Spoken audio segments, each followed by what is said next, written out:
Good evening, everyone. Or afternoon, thank you. Used to it being evening. This is a reorganization meeting of the City Council of the City of Orange Township held at City Hall, 29 North Day Street, Orange, New Jersey, on Tuesday, July 1st, 2025, at 12:05 p.m. Roll call. Councilmember Coley, Present. Councilmember Eason. Here. Councilmember Hilbert, Present. Councilmember Montague III, Present. Councilmember Ross, Present. Councilmember Summers Johnson, Present. and Councilmember Wooten. Here. Also present is Joyce Lanier, the city clerk, Chris Hartwick, the business administrator, LaQuana Best, the deputy business administrator, Derek Brown, the fire chief, Aaron Mizrahi, deputy city attorney, Gracia R. Montillis, the city attorney, Marlon G. Towns, legislative research officer, Vincent Viniello, police chief, and Trish, oh, he's not here? He's here? He's in the hallway. Oh, okay. And Trish Scipio, city clerk's office. The requirements of NJSA 10:4-9 SEC, the Sunshine Law, has been met. A notice of this meeting was sent to the Orange Transcript, published in the Star Ledger on Friday, July 27th, 2025, posted on the bulletin board in City Hall, the council's website, the city website, and filed in the office of the city clerk. This is a reorganization meeting per the Administrative Code, Chapter 4, Article 2, City Council Annual Election of Officers. Is there an appointment of a temporary chair? Make a motion, Councilman Ross. Second. Motion for temporary chair by Councilmember Coley, second by Councilmember Eason. Roll call.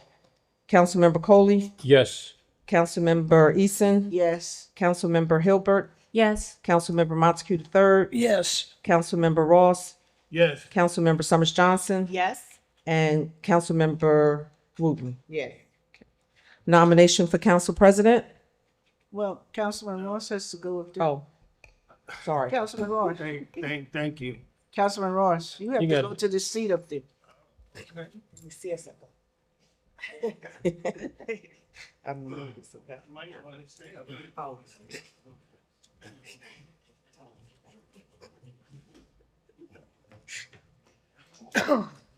Good afternoon, everyone. Good afternoon. As you know, this is a reorganization meeting, and I'm gonna accept nominations for council president, Council President? temporary. No, yeah, temporary. I nominate Councilwoman Adrienne Wooten, Councilman at Large, Adrienne Wooten. Second. Okay. Temporary council president? I didn't hear what you said. You said temporary council president? Yes. I nominate Councilman Weldon Montague. Wait a minute, I'm sorry. Point of order. Yes. We were nominating council president, not President. temporary. No. So she called me temporary. That's what he instructed Councilman Weldon Montague to do. No, that's not. We're nominating council president.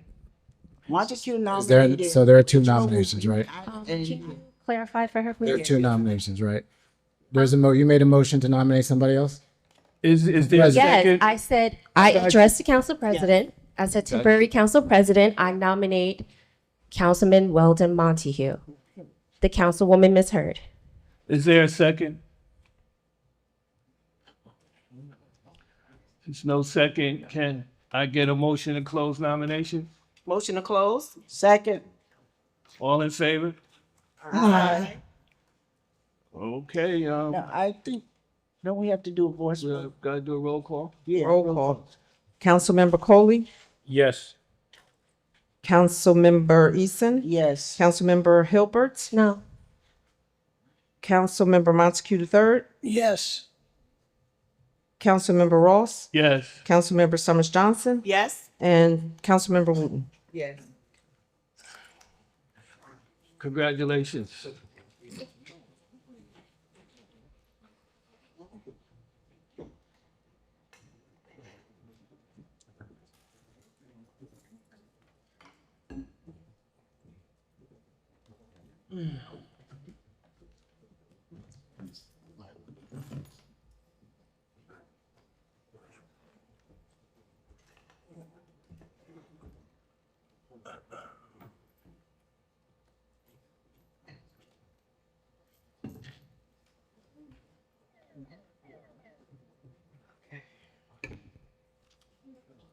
I want to say thank you so much to my council colleagues for believing in me and entrusting in me to become council president for another year. So thank y'all so much. And I will live to do the best that I could possibly do for my council colleagues and for the citizens of the city of Orange Township. So is there a nomination for council vice president? Council President, Councilwoman Summers Johnson. I nominate Weldon Montague. Councilman Weldon Montague. Is there? Second.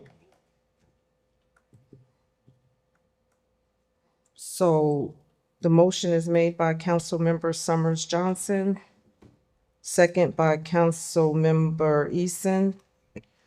Roll call, Councilmember Coley, Yes.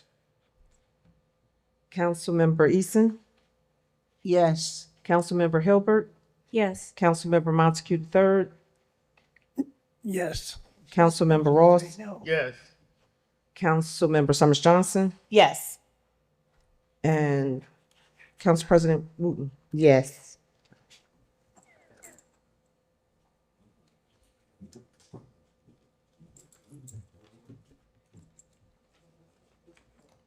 Um, 309-2025, a resolution electing council member, well, we just did that, so it was resolution 309.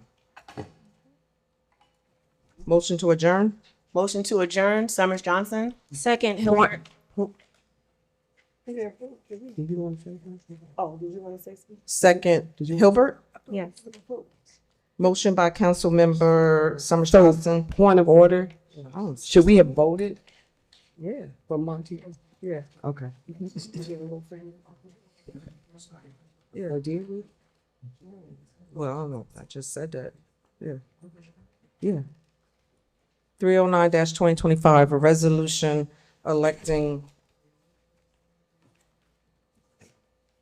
308. 308-2025, resolution electing council member Wooten as council president for the Orange Municipal Council. Is there a motion? Motion, Summers Johnson. Second? Motion by Councilmember Summers Johnson, second by Councilmember Ross. Roll call, Councilmember Coley, Yes. Councilmember Eason, Yes. Councilmember Hilbert, No. no.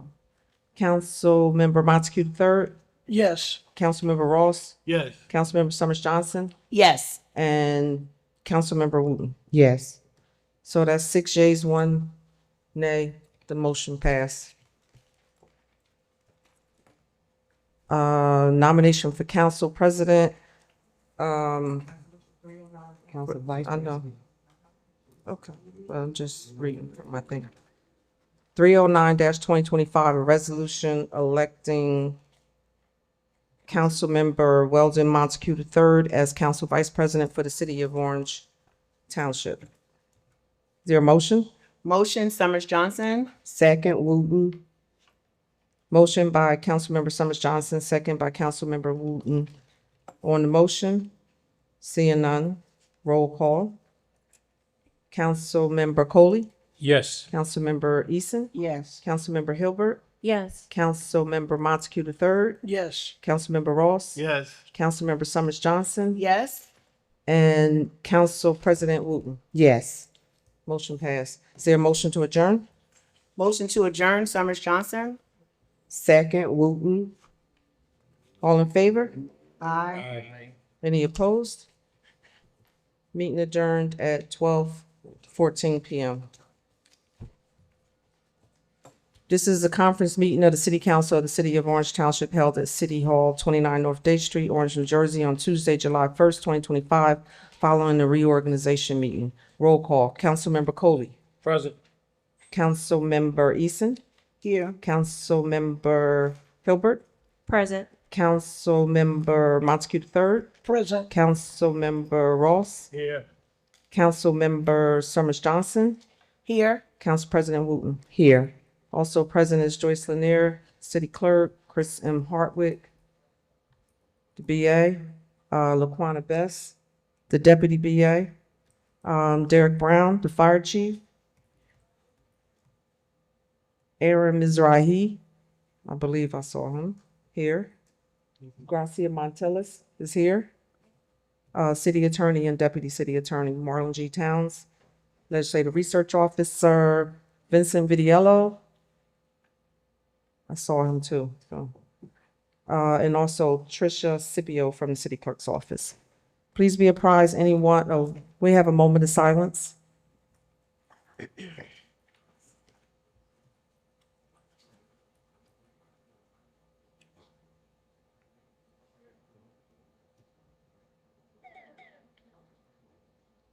Thank you. Please be apprised anyone wishing to discuss agenda or general items shall sign their name on the comment sign-up sheet and will be allowed a maximum of 5 minutes to interact with the council.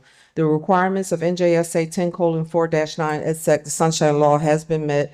A notice of this meeting was sent to the Orange Transcript, published in the Star Ledger on Friday, June 27, 2025, posted on the bulletin board in City Hall, the council's website, the city's website, and filed in the office of the city clerk. For our matters of discussion, Council President, we have a Essex County update.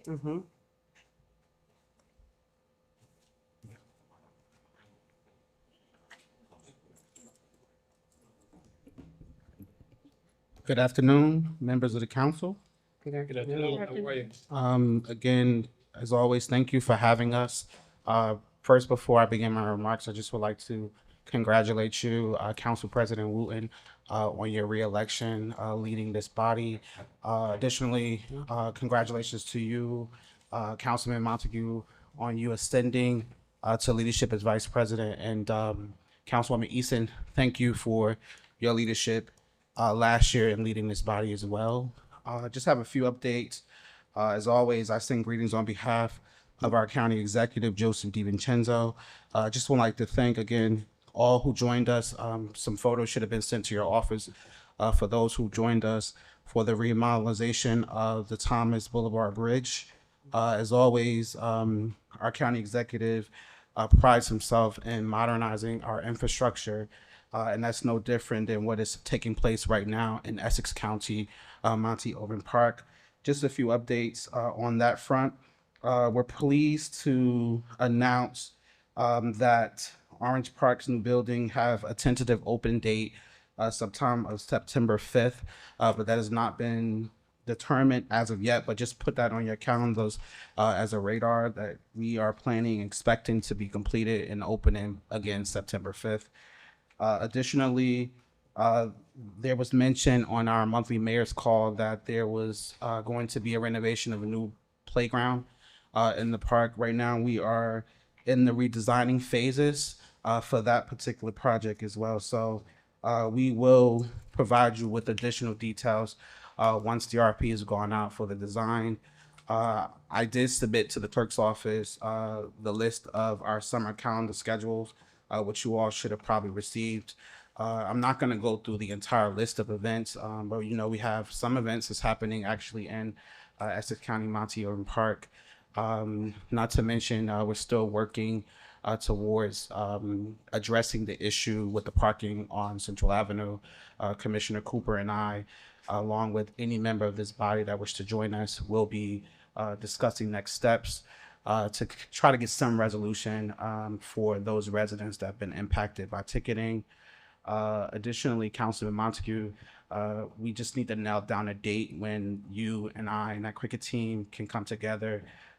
You have myself, just send me a few dates and times that work for you over this summer. We'll work to get our Parks Department director there so that we can accommodate that schedule. But at this time, I'll open the floor up to any questions.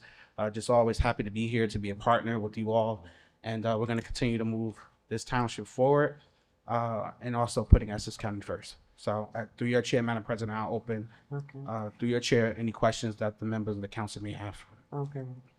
Council President, Councilwoman Summers Johnson. greetings. I have a question. I'm gonna be sending you an email.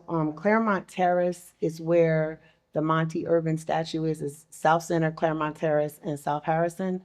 There was another accident there over the weekend. I don't know how many there's been within this year. I know there was a traffic study done over there, and I'm gonna send you an email so we can set up something, because I know there was talk of a traffic light was a suggestion, but we need to hone in on something, because no one knows where to go, and people are trying to go up the one way.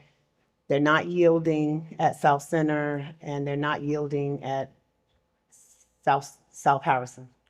I'll make a note of that. Okay. To your point, do you know who did the study? Was it Essex County? Was it the township? Did we do, was that It's from my us that did understanding, the I study believe. on Claremont Terrace right there by the Exxon? Yes. That was us, right? Okay, that was, So those are municipal roads. okay, But if you would like to extend an invitation to the county, okay. I would just ask that you work through the administration so that we can facilitate that conversation. Okay, Mhm. thank you.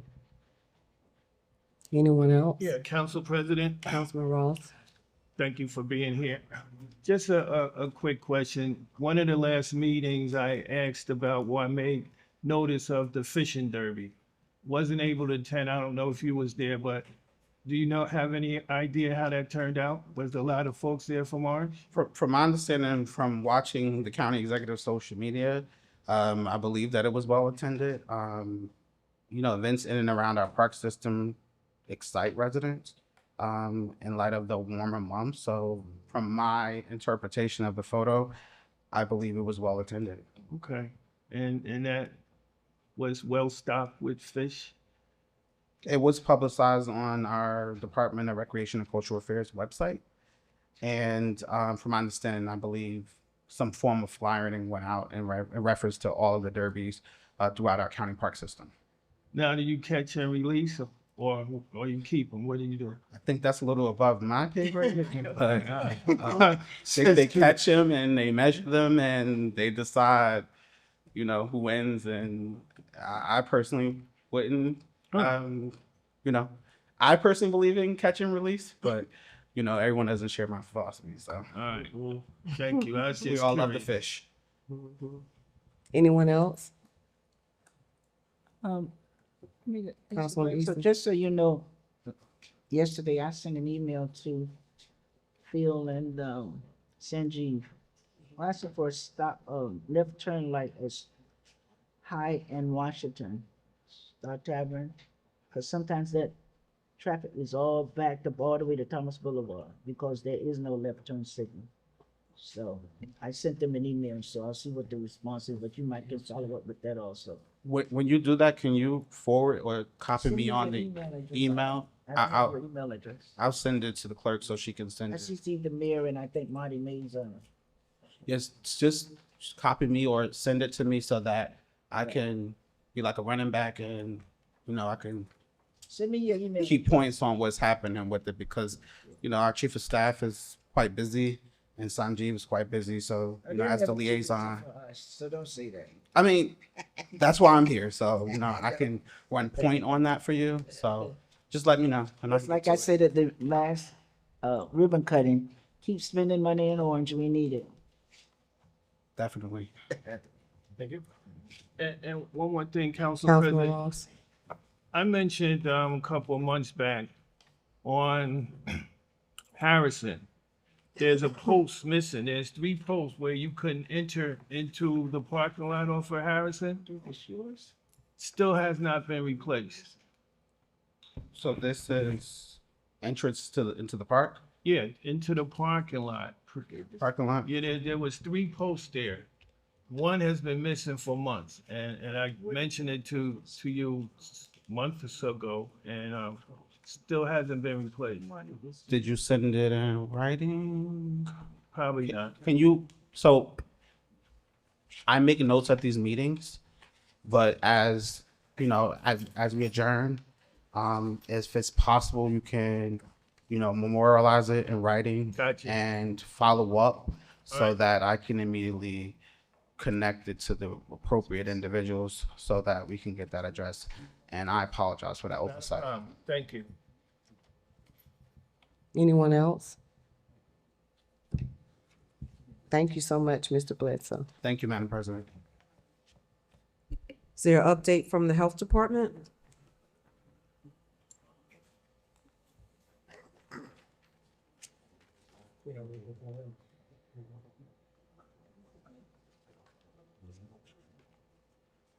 Good afternoon, Council President, council members. Good afternoon. Took some notes. We just left another meeting. We'll give you some update as of June 1st. There's been about 1,314 cases of measles throughout the United States.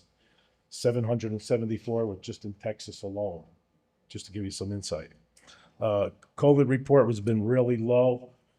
Just in our community alone, after Mother's Day, we had at least about 40, 50 people just in our little community here that had COVID. Don't forget, COVID is not reportable anymore. We also have some cases. The new COVID LP81, the Omicron virus, is a little different than the ones we had before. Don't forget, COVID actually mutates after so many times, so many months goes by. I'm sorry to interrupt you. Can you kind of like speak into the mic? Yes. So, thank you. The new COVID virus is LP.81. It changes a little bit. It has the same symptoms. The only thing different is that it actually affects your throat. It actually seems like it actually is cutting your throat. That's the only thing different about this new virus coming out. As you know, there were the bird flu was out about a month or two ago. We did have one case in Essex County with the bird flu. It was an actual chicken market in Essex County that did have that. All their stock was taken away from our area. We also have at this time, we had 4 chickenpox cases in the city of Orange. We had quite a few Legionnaire's disease in Orange. Okay. And that's basically it. Our pools are open in Central Avenue. Our ropes pools are supposed to be open. We also had an opioid program that's being offered at 340 Thomas Boulevard for training sessions. There were 2 being given there. We also had an event sponsored this weekend at Military Park. There'll be some training sessions going on in our City Hall building as soon as school opens up again regarding parents and kids. There'll be opioid education programs. It also will be in bilingual. So, is there any questions you want to ask me? Councilwoman Easton. Yeah, health officer. Are you around? I hope you're around tomorrow because I have an alarming situation at Washington Dodd, and I was gonna ask you to meet me out there. I told them I'd be there tomorrow with my health officer because the condition that has been existing has gotten worse. It's not getting better. None of the cars have moved. So I'm hoping we can, I don't know if we need to call the state to see how we can do something over there with some, I don't know what you do for rats, but I mean, we need to get something differently done because they're multiplying. So it's an epidemic right now. Right now, the DEP put out something, we're not supposed to bait anything that's open on open land. Other towns, what they're doing, they're hiring an actual exterminating company to go out there and doing it. Some of them are using liquid ice, like, quick freeze. But that's up, if the city council wants to, we can violate that person. I think you're talking to, the person of the car did get a ticket, and the person of the property did get a ticket also. There's 2 But I cars have- there, but Oh, I didn't. we was out there, a month ago? Nothing has happened differently since you've been out there, so something is wrong with the process. So can we ask our business administrator if we need to hire an exterminator to go in and abate that problem? And you had a recommendation of the company that we could use, right? We can give you recommendations. Can we put something on the owner? Can we put a lien on the owner if we do bait it? Give them an opportunity to bait it. Otherwise, if we have to, we could buy the bait, we could put it down. We just don't want to be liable. Somebody's walking their dog, if they push the bait up, that the dog eats it. or child goes The by and owner picks up the is baby. still out of the country, isn't so? And no, the owner's back. He's been back 2 But weeks. he's not doing anything about the problem, no matter how much you fine him, you give him summons. So we need to figure out a way to do it and get it done instead of steep wait, because they're multiplying and multiplying. Somebody counted 10 yesterday. So I'm gonna call you later and see if we can set a time to be out there tomorrow. Okay, just give me a call. Council President, if I may, Councilman Um, Cohen. we're just reading this, new, I guess, it's not experiment, but this new, way of, eliminating rats. They have this, process where they pump carbon monoxide directly into the rat holes Yes, and kill the entire, colony. yes, I see. I don't know if that's something that you consider or. We can't do it. An exterminator could probably do it. Yeah, yeah, that's been out, I think, for a couple of years. They had this, I should have got the name of the company, but they have a process, they just shoot the carbon monoxide directly into the, I guess, the board, the rat hole, what do you call it? Yeah, there's one or two towns in Essex County that did use Yeah, that. and it kills them right there, so you don't have to worry about, the smell of the dead rats, cause it's all on the ground. And you just do that once or twice. And that seems to, improve the situation quite a bit. I could get a price on that this afternoon for a town that did do it in an area just like that. And can you talk to our business administrator about the exterminator? Yes. Okay, thank you. Council President. Councilman just one more. Rawls. You talked about the measles, but you talked about it nationwide and in Essex County, but what's happening in Orange? In Orange, we had a possible 3 cases. Unfortunately, they came back negative, so that was good. We definitely have 4 chickenpox cases in Right. Orange, and we did have numerous cases of Legionnaire's disease in Orange. We have a couple of, I can actually give you an actual number, about 60, 70 students that weren't vaccinated, in the process. So every year we go out, we check our daycare centers, schools, and make sure that they're vaccinated. If we go out and do an audit, if they're not vaccinated, we give them time to make sure that they get vaccinated. They have a week or 2. If they don't, they get a ticket. And if that still continues, if we feel that the person should not be in school, we'll take that student out of school. Unless they claim religious exemption or something like that, in order to come back. You also mentioned there's a new COVID Yes, strand. the Omicron prevailing variants of the LP.81. Is there a vaccination for that? Supposedly the vaccine that we have now is supposed to be covering for that. Don't forget, they find out almost a year later. When they make the vaccine, this vaccine was made 6 months, almost a year ago. Is it available through your department or the county? It's available through the county. Thank you. You're welcome. Council President, one last thing, Council. if you can just pass this on to, I guess, code enforcement, while they're out, doing what they do.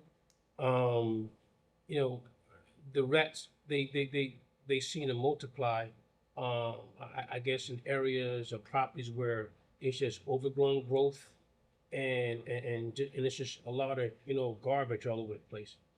I know code enforcement has been trying to, abate those issues, but, until, people, start to maintain their properties and, and clean up like raw trash and craziness around their property, it's gonna continue to, be an area where rats, multiply and hang out and do what they do. So that's something we just need to try and always stay on top of. Thank you. Thank you. Thank you, Councilman. Anyone else? Thank you. Thank you, Health Officer. Council members, are there any resolutions? Excuse me. That's okay, that's all right. I see our state senator of the 34th Legislative District, Brittany N. Timberlake, is in our chambers and would like for her to come up and if she could give us a status on what's going on in the 34th Legislative District. Council President, we need to suspend the rules and add her to the agenda. Okay. Can we suspend the rules to add the senator to the agenda? Make a motion to suspend the rules. Second, Ross. Thank you. Motion by Councilmember Summers Johnson, second by Councilmember Ross to suspend the rules. All in favor? Aye. Any opposed? Thank you. Thank you. Good afternoon. Good afternoon. No other place that I'd rather be spending my lunch than is here with you, and also to congratulate President Adrian Wooten on being reelected as president of this body, and to say hello to all of you who have been great partners in our community, all the council members throughout the city of Orange, which is a major focus of District 34. I'd like to see that we were able to secure funding in the New Jersey state budget that was voted on yesterday. And we are in talks with the administration as well as the council president as to where that funding and how it will exactly be allocated, and to let you know and understand that my focus is always jobs. I do want to take a point of personal privilege also, particularly for the ladies. This would be a private invitation extended outside of here for us to all get together and to have a conversation. See, I'm a disciple of the great and late Sheila Y. Oliver, who taught me about politics, who taught me about advocacy, and even before her, learning advocacy from the community. And knowing how to fight, when to fight, and the decorum that exists. We, as a people, and as the chocolate city that we are always have a magnifying glass on us, and are always, as my grandfather used to tell me, we have to be 10 times better. I'm not telling you that that's fair, but I'm telling you that that's right. And I'm telling you that each and every single one of you who looks like me knows that what I'm telling you is true. And I know your grandfather and your grandmother and your mother and your father told you the same. And with that said, I think that we have an issue that's happening across our nation. We have opportunities and moments to go viral. We have seen the creation of 2 stars on the federal level who became stars when they body shamed one another. One talking about one's eyelashes and the other one saying beach blonde, butch body. Now, I know that politics is difficult. I certainly have not been without battles or battle scars. And I can show you and prove to you about how these wars have gone. But a lot of times these wars are fought behind closed doors, or when they do cross over into public domain, they're always fought with respect. I have sat across from one of the highest law enforcement officials in the state of New Jersey to push for an independent investigation in the event someone lost their life during interaction with law enforcement, as a freshman legislator in the assembly. And I remember sitting across from him and respectfully telling this highest law enforcement official why he was wrong. But it's always respectfully. And while we may disagree, there's ways and decorum that we have got to uphold. They're not my rules. It's the rules of Fannie Lou Hamer. It's the rules of Shirley Chisholm. It's the rules of Sheila Oliver. It's the rules of all these people who have come before us. So publicly, I would also like to state that privately, for the ladies, please expect an invitation, because I think that we need to roundtable. Because where we may have differences of opinion, I bet you we also have things in common. And if we're gonna move together in the public domain and take the people up with us, there's a way in which we can do that. So I did want to take the time to come and to say that. With that said, I am your state senator, and I'm always here for anyone, for whatever it is that you need. I believe everyone has my direct cell here on this council, and you can reach out to me if you need anything. We have a robust focus right now on energy. This is a focus that I've been working on actually for 5 years, but now there seems to be a tidal wave of support from the people. To be clear, I often don't win at the political boardroom tables. We win when we go and get the people. But when we go and get the people, it's also a respectful fight. Okay. So with this energy, it really, the energy price is increasing by 30% is a problem. It's not only a problem for the people who are having kitchen table economics trying to make ends meet, but it's also a problem for our businesses and our municipalities who are struggling to make payment. I see it as a new form of redlining, because how can you afford to purchase a home if you can't afford to maintain the home and heat your home and cool your home? So having these unaffordable astronomical bills, I see is a economic justice issue that we all must fight together. I know that there is a potential, I think it's was it a 30% increase that our VA informed me of, that's going to be because of the public utility alone. The people cannot withstand such high costs and such high prices. But we have to build coalition. And that's why we all have to get together. And when we disagree, we have to do so in a certain way. And when we agree, we have to do so in a certain way with power. We're talking about the biggest corporations in the state of New Jersey. And I've introduced about 8 pieces of legislation that actually address the issue at its structural change, not putting a Band-Aid on it. So I need all of you to be cohesive, and I need your help. And I'm inviting each and every single council member here to be a part of the coalition, because our residents deserve it, and our businesses deserve it, and our municipalities deserve it. We cannot pay these high energy costs anymore. The other thing is healthcare costs. And at the state, the speaker did inform me that he's putting together a special committee to address the high healthcare cost. Throughout District 34, I hear over and over again, whether people are a part of the state healthcare benefit plan or not, that the cost of healthcare is so astronomical that it is turning the budget of our municipalities upside down. And if you really think about it, back to kitchen table economics, it's turning the table on our housing budget too, just to meet our basic bills. How much do you pay of your paycheck that goes toward health insurance?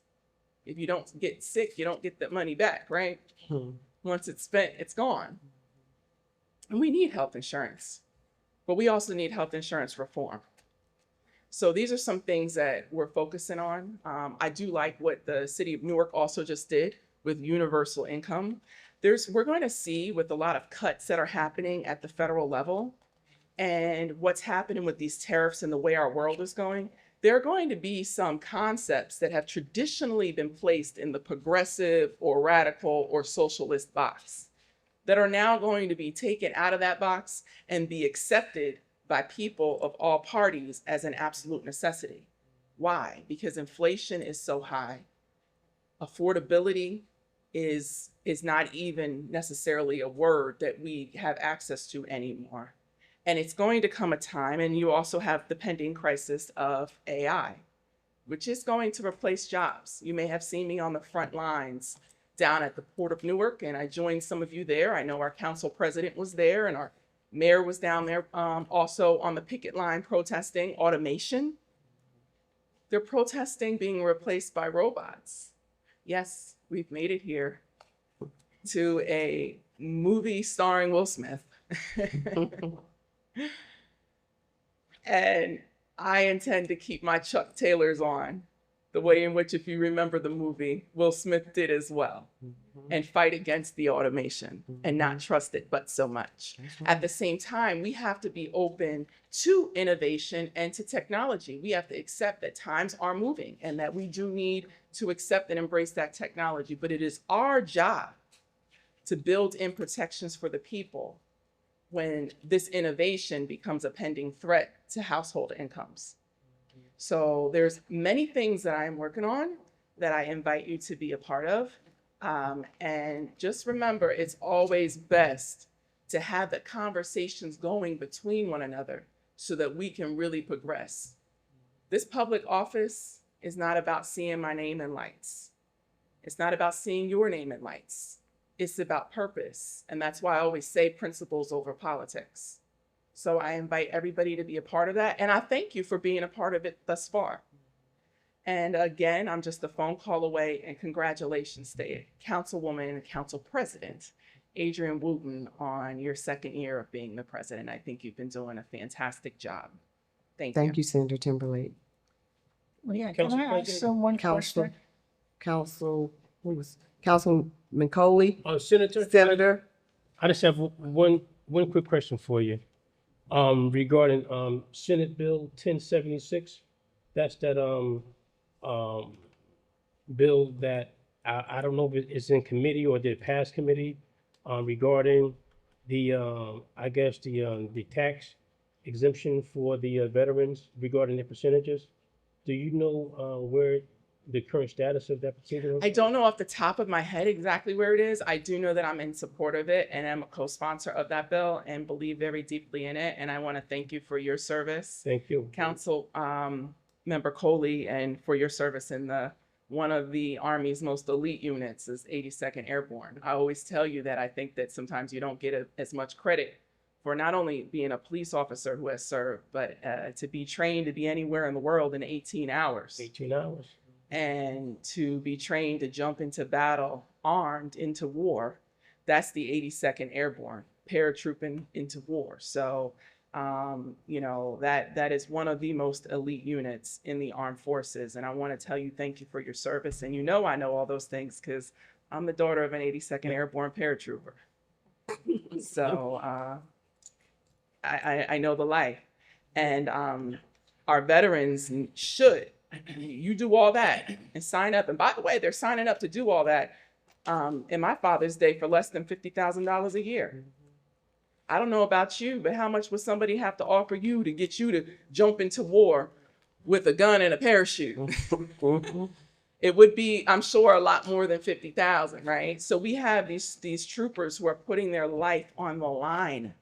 And you ought to be able to come home and have, you know, disability and have 100% off of your property taxes. We ought not to charge you property taxes, and that's the least we can do to say thank you. And you know the veterans are also facing a lot of other issues. I do want to tell you that in the state budget that we just passed, no budgets are perfect. I did tell you that we did secure $2,050,000 for the city of Orange, and I fought, let me be clear. As a woman in leadership, let me be more specific, as a Black woman in leadership, I fought very hard for those dollars, okay?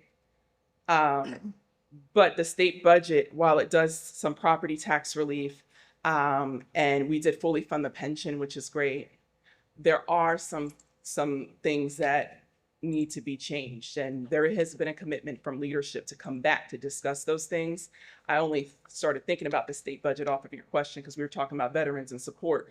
One of the things too is the opioid money was raided. We need to put that money back. And I think of veterans because of the crisis of self-medicating from the PTSD, right?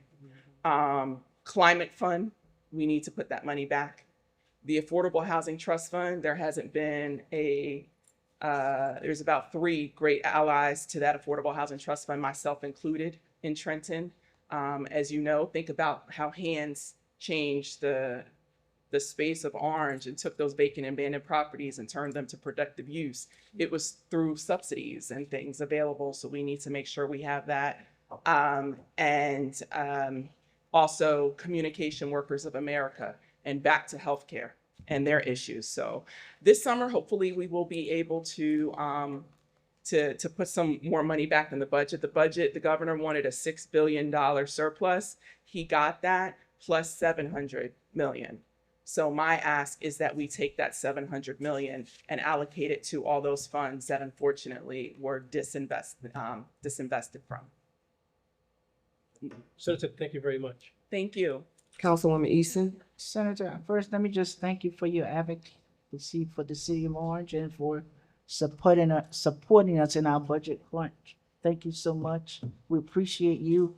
But also my question is, as you talk about healthcare, is anybody addressing the cost of prescriptions? Is that part of what you guys are looking to do? Yeah. Is find out how we can reduce the cost?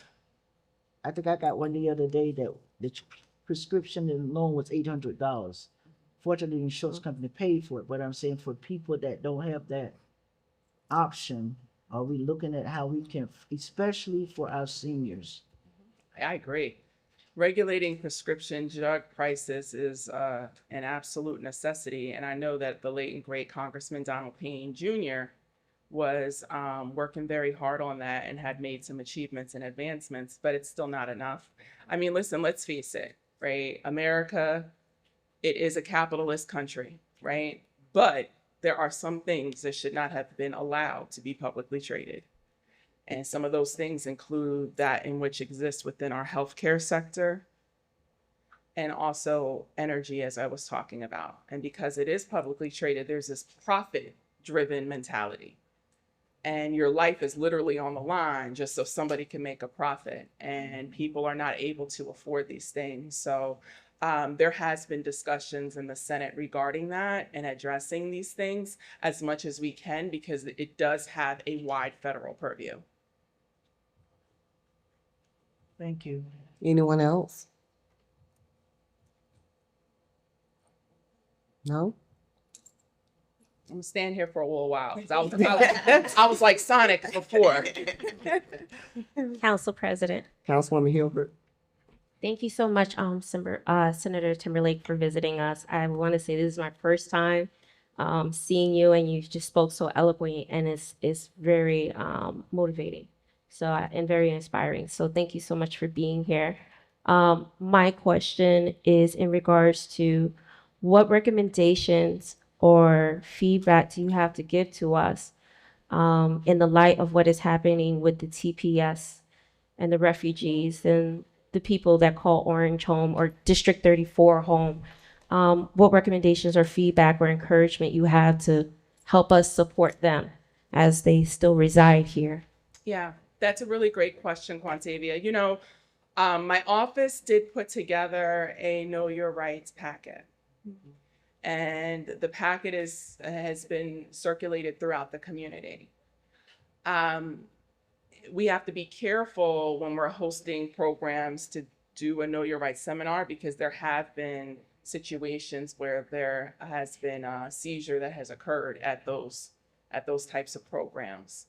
To be clear, where I stand as a Christian is that Christ was a refugee and was fleeing oppression, and at one point in time in Egypt. And if not for the kindness of humanity, where would we be if you believe my faith? And not everyone does. And by the way, I respect everyone's faith. But there seems to be a major push from the evangelical faith of the Christian sector that is fighting for ICE to split families apart, to take hardworking people, to deport them, and to even cheer when we have a commander-in-chief who was not listening to the Constitution, one, and two, the Supreme Court. So what we're facing is a constitutional crisis. Our Constitution was set up to prevent any one of us from having a king. And it was set up to have checks and balances by our forefathers. And we know there's two sets of forefathers, particularly for minorities. We have those who wrote the actual Constitution, and then those who made sure that those words applied to everyone. And those are the forefathers such as Dr. King and X and Stokely, and the list goes on, Adam Clayton Powell. So unfortunately, we do have this crisis. And we're being faced as governments with challenges. Nonprofits are also being faced with it too. their funding, federal funding is at risk of being cut if they're not signing statements saying that they're willing to support ICE in these raids, and the same thing for the federal government. I don't know, back to my Bible, fear is not of God. And I think we need to stand up for all of humanity at every chance that we get, because although it doesn't feel like it, because we're here in this moment, live and in color, we're living through history. And I want to make sure that I'm standing on the right side of history. I remember being a little girl reading about the Holocaust and these atrocities, and I was always thinking, how did this happen? How could they have let this happen? Well, today we are the they. So I think it's our job to do what's right, disseminate information, and stand up on the right side of history during this moral challenge that we're experiencing. And it is a moral challenge. It's not Democrat or Republican. This is a moral challenge of humanity, the United States of America, and it's a direct assault to our Constitution. People like Councilmember Coley fought to uphold the Constitution, to uphold our rights. That's what freedom and democracy is. That's not Democratic or Republican. That's just American, okay? And also part of America is birthright citizenship. That if you can make it to the land of the free and the home of the brave, then you can, and you were born here, then you can stay. That's right. And for some countries, that if you touch ground, because their country is so disinvested from, that they can stay. So I just, do we need to do something about our borders? Do we need to reform immigration, maybe the way it's done? Sure, I think there's room for those kinds of conversations. But again, that's why it's important for us to uphold a level of decorum, because it's lost at the federal level. And the moment we start to behave like that is the moment that we're in anarchy and chaos. Okay? Because we have very serious things we need to be talking about and getting done. Thank you. I hope that answered your question. Yes. Thank you. Once again, thank you, Senator Timberlake, for visiting us today. Anything? All right. Okay. All good? Yes. Yep. Thank you, ma'am. Thank you. Council members, are there any resolutions or ordinances on tonight's agenda that you wish to discuss at this time? Yeah, 32, ordinance 32, 2025, and I think 35. Just pull that 32 and bid.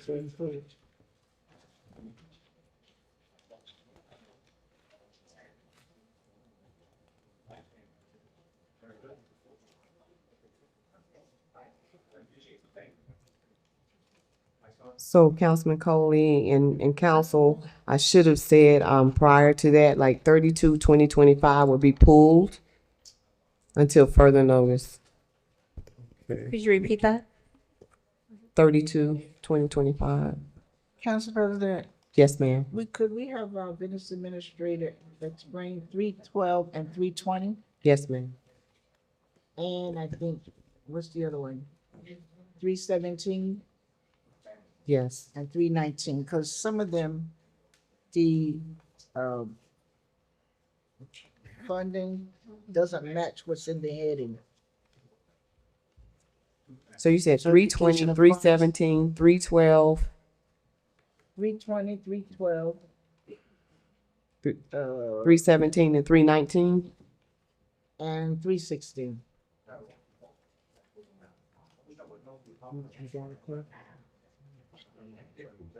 Okay.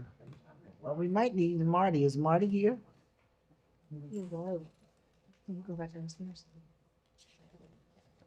Or if he can't, can we bring Marty up?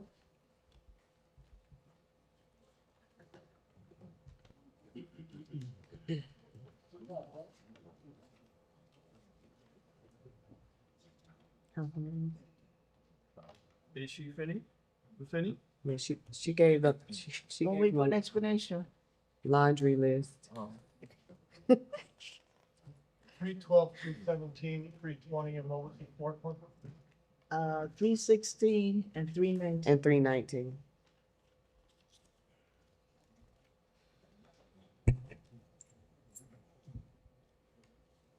So 312 is the amended budget resolution.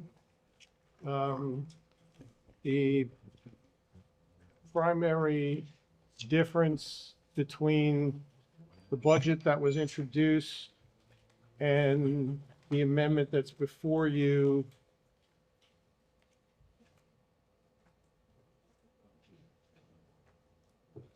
is a revenue item that was originally calculated as a deferral for $1.5 million.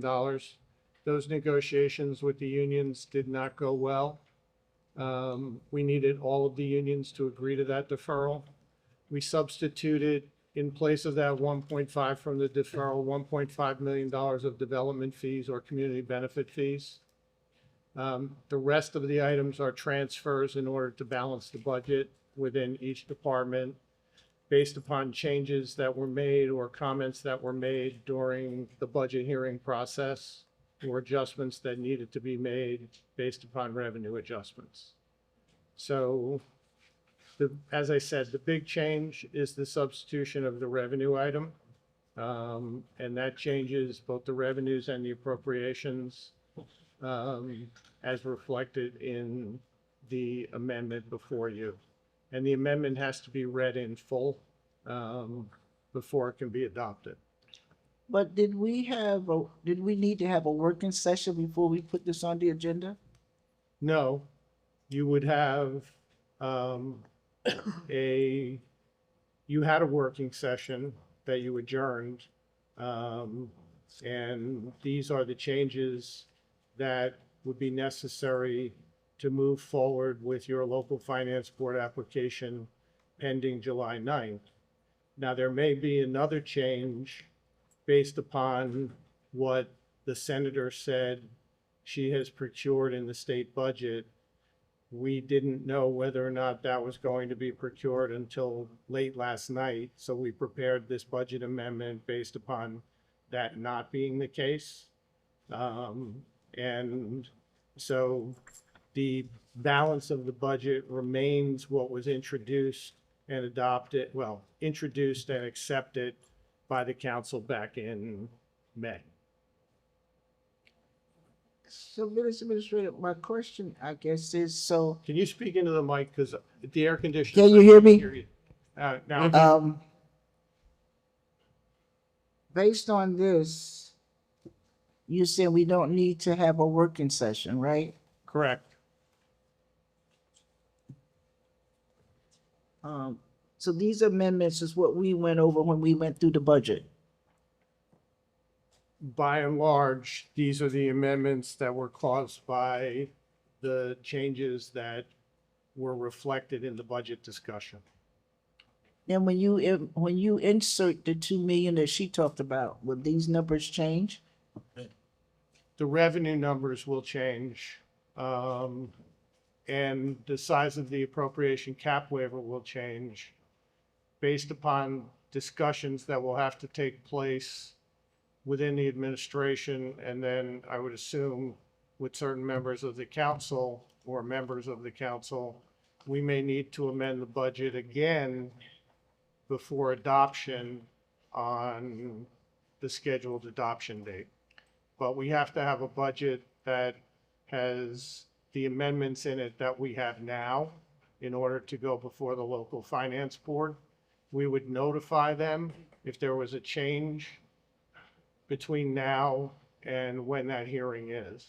So you need this because you gotta go before the local finance board on July 9th? Correct. And if we don't go before them on July 9th, what happens? The entire process would be delayed by at least a month and a half. So that means we wouldn't probably get a That means final you wouldn't budget get till. to a budget until sometime in September or October. Oh. Because you only have one meeting in August. Okay. While he's on there, before he move on, any other council people have any question on that one? before he moves on to the next ones? Yeah, yes, I do. You just said that there's gotta be one, two, maybe three more amendments to this budget. There may be, depending Well, upon, most certainly there will be, because, we just heard from the senator, she's gotta be inserting money into this budget. We haven't talked about community benefit money. We haven't talked about, any of the layoffs, the deferments or the furloughs. We haven't talked about a lot of things. We had a workshop meeting, not too long ago, but we couldn't do anything in that meeting because the administration didn't have any numbers, so we postponed it, remember? but we didn't So have let an me finish, answer, let me we didn't have finish, an let me answer on the finish, let me finish, negotiation please. with the unions. Okay, but there's a lot of moving pieces right now. There's a lot. Okay, so how can you put this before the board here to say, let's adopt this, okay, when we don't know what the final pieces are? It's just a budget amendment. And, But there's It- gotta be three more. no, there's gonna be one more.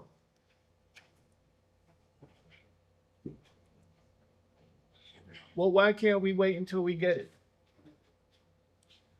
And why can't we have another workshop so we can discuss all the issues that I just mentioned? The workshop is up to the council. And if you want to schedule a workshop, the administration's more than open to that. Okay. The failure to adopt the amendment will affect the schedule.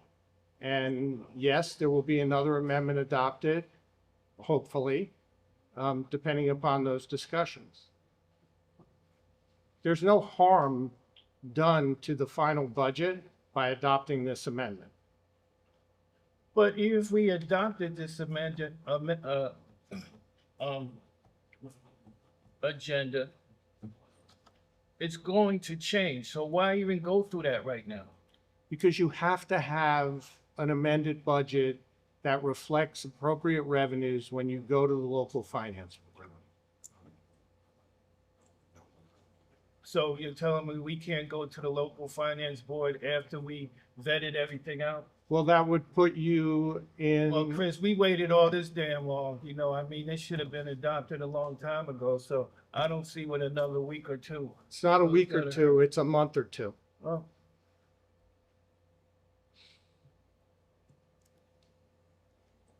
This is approving a budget where we don't have all the final pieces, okay?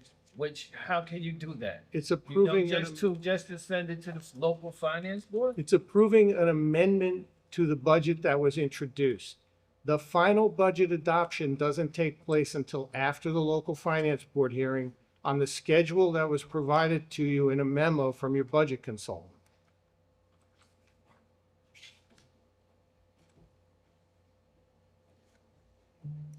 So the final budget adoption wouldn't take place until your August meeting. And at that time, if the discussions from a workshop require, then there would be amendments introduced that night prior to the adoption of the budget.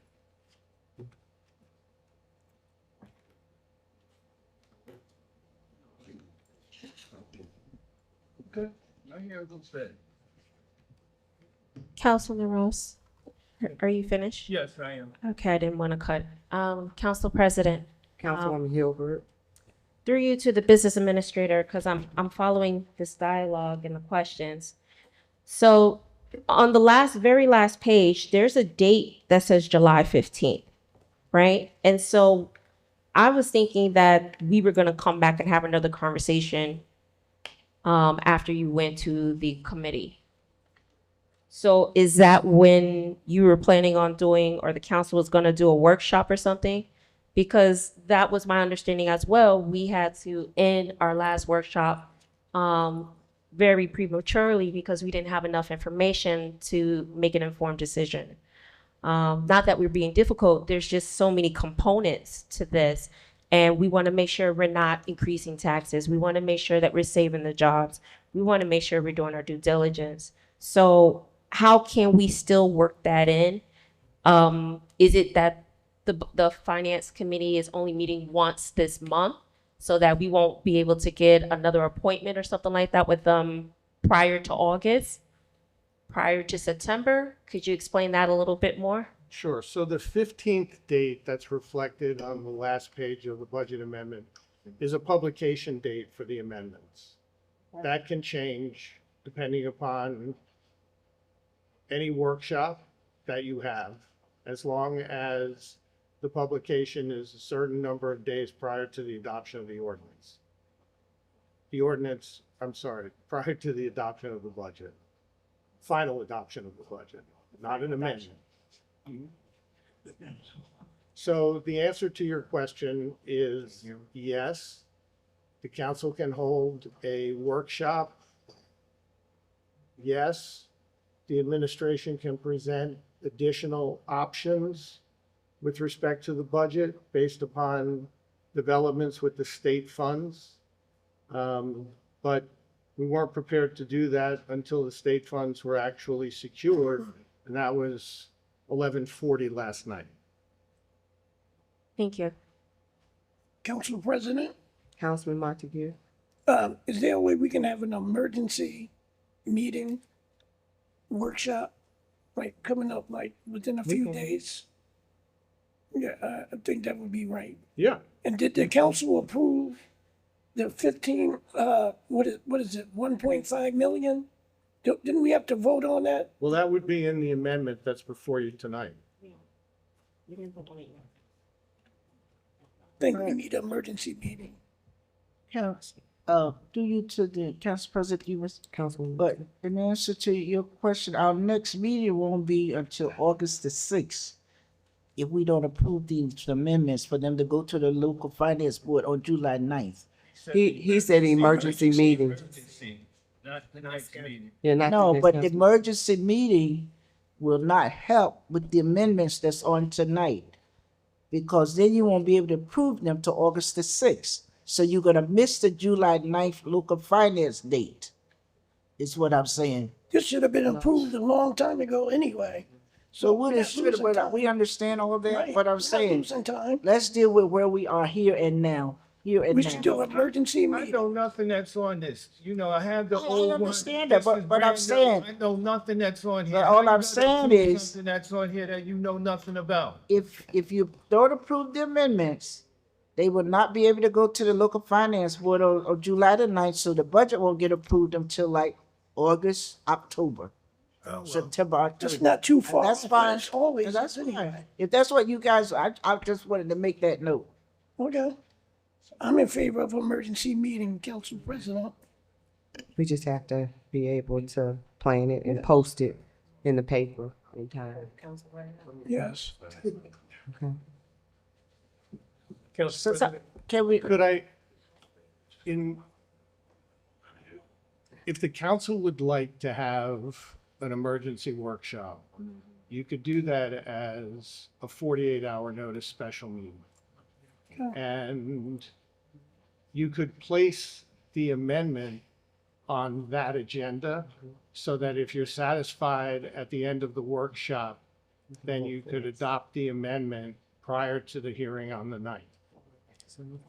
You still may require an additional amendment on the night of the adoption of the ordinance, but that will depend almost entirely on the outcome of your workshop. Got it? Yeah. And as the workshop was proceeding, we would have to prepare the amendment. and what is the optimal, Council President, what is the best date for this emergency meeting so we can have the meeting, so we could wrap this all up before the local finance board meeting? can we set a date today? We can, if we can get it in the paper 48 hours from the time that we put it in the paper, right? It has to be. July 7th is a Monday. So I was gonna say Monday. If we could- July 7th? Yeah.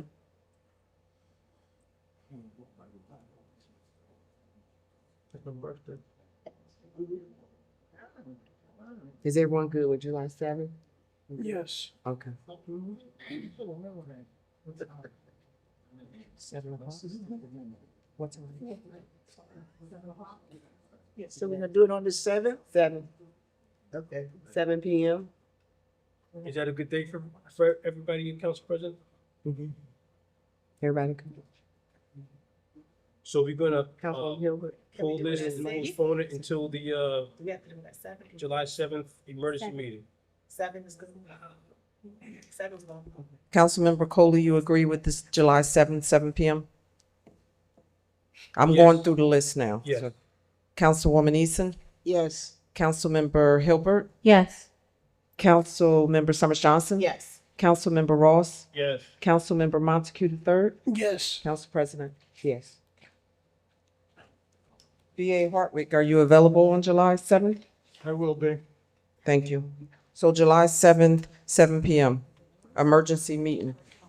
And someone has to notify our CFO, make sure he gets the date and the time.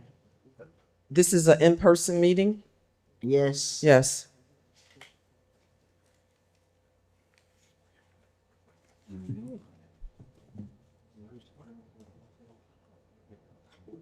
Is it in person? Yes. Does it have to be? Yes. It has to be? Okay.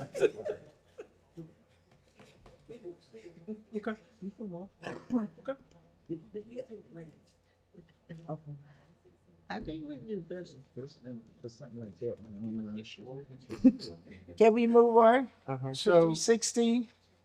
let me cover 319 and 320 because I have to go downstairs and then the assistant BA will cover 316 and 317. What is your question with respect to 319? The, look at the certification of funds.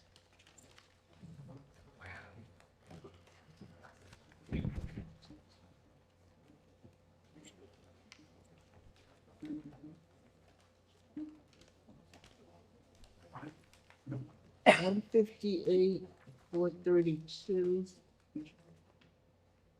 But at the, in the description says 139, 119. 139, 149? Is that what you're looking at? 139, 119? Shouldn't that match the certification of funds? The certification of funds is the amount that's available in the account, not necessarily the amount that is reflected that's being spent at this time. So if we're requesting 139, shouldn't that be deducted? Because this is said a balance after the 139 is zero. On the certification of funds, shouldn't it say requested 139 and then you have a balance left over? I can check with the CFO and have the certification of funds amended before any expenditures are made, So are we if gonna, that's necessary. I don't know why he put 158 there. so we're gonna move this forward tonight? We should. Summer food program starts on Monday. And he'll give us he'll do a correction before they file it? Yes. Council President, Council, the food service started delivering yesterday. Right, but we didn't open the sites until Monday. So what are we doing with the excess food until then? We didn't have them delivered except for the campsites, not any of the recreation programs or anything like that. So programs that the Board of Ed would be putting on based on 320, those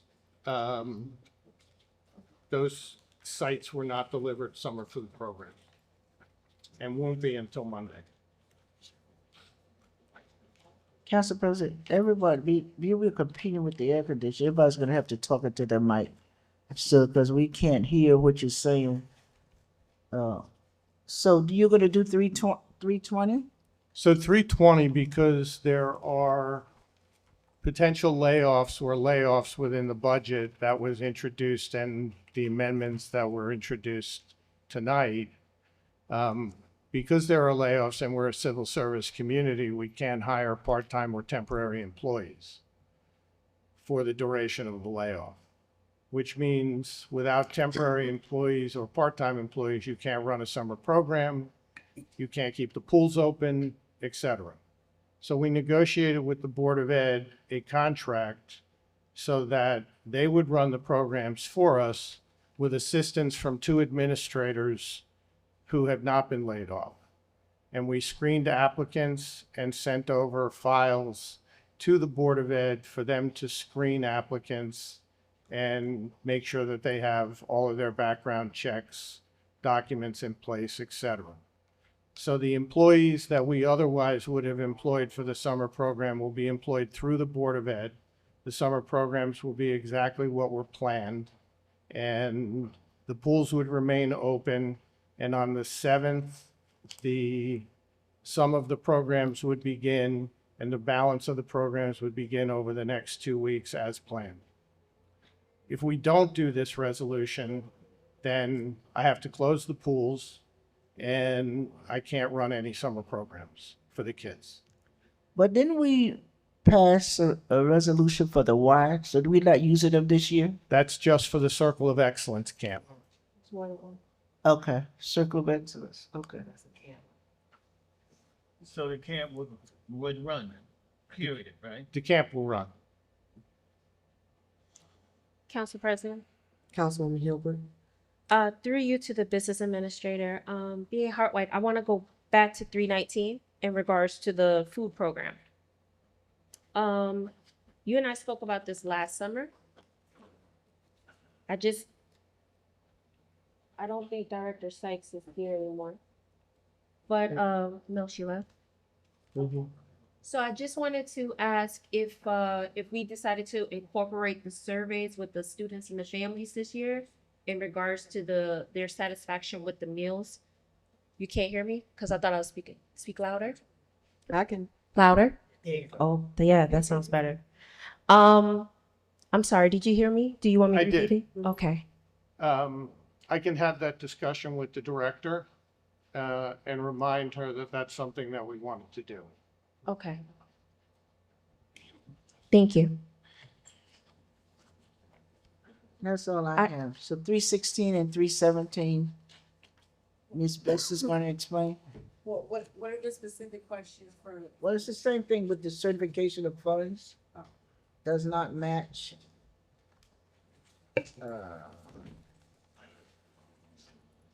At the bottom, it says 746,000 plus.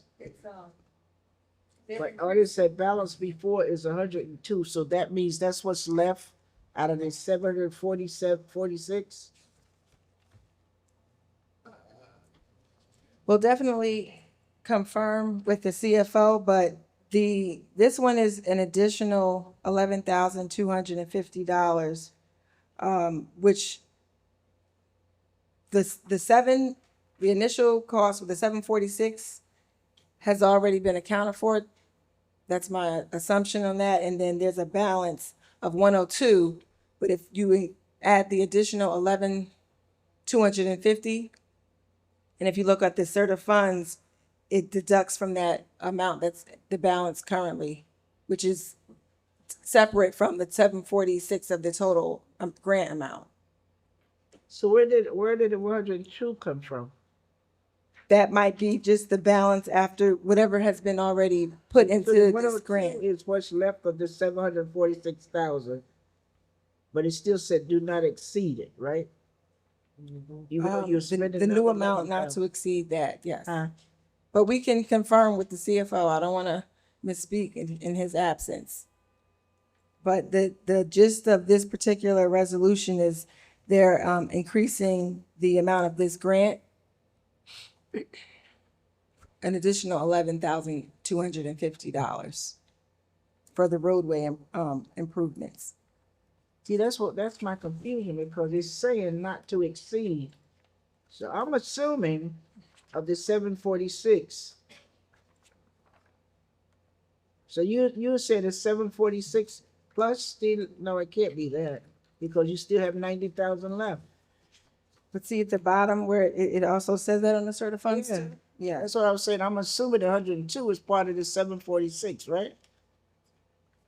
I'm not sure. I'm not sure. We'll have to just confirm with the CFO. I think that was the same issue with 317.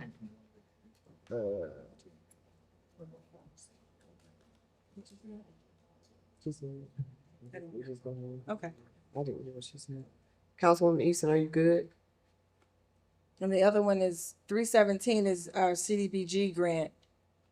Amount not to exceed 46,000. It's confusing to me, but I'm Yeah, not an accountant, so. If you, hold on, I think that there's some math. I think there's some math errors in this resolution that need to be rectified with the CFO. Okay. I'm good. You good? Anyone else? Motion to adjourn? Motion to adjourn, Summers Johnson. Your second? Second. Motion to adjourn by Councilmember Summers Johnson, second by Councilmember Easton. All in favor? Aye. Any opposed? Meeting adjourned at 1:25 PM.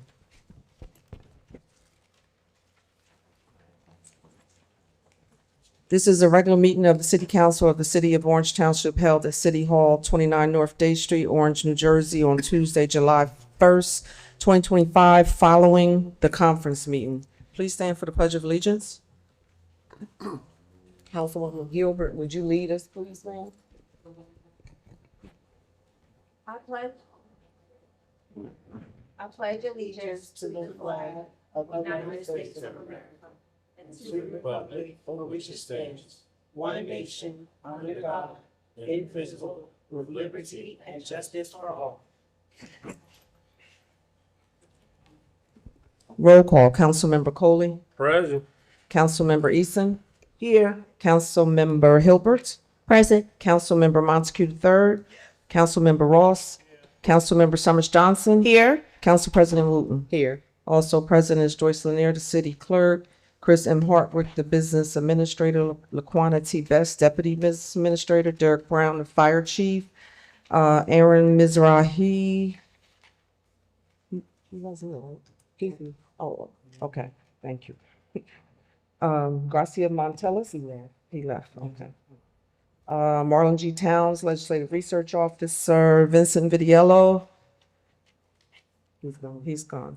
And Trish Scipio, city clerk's office.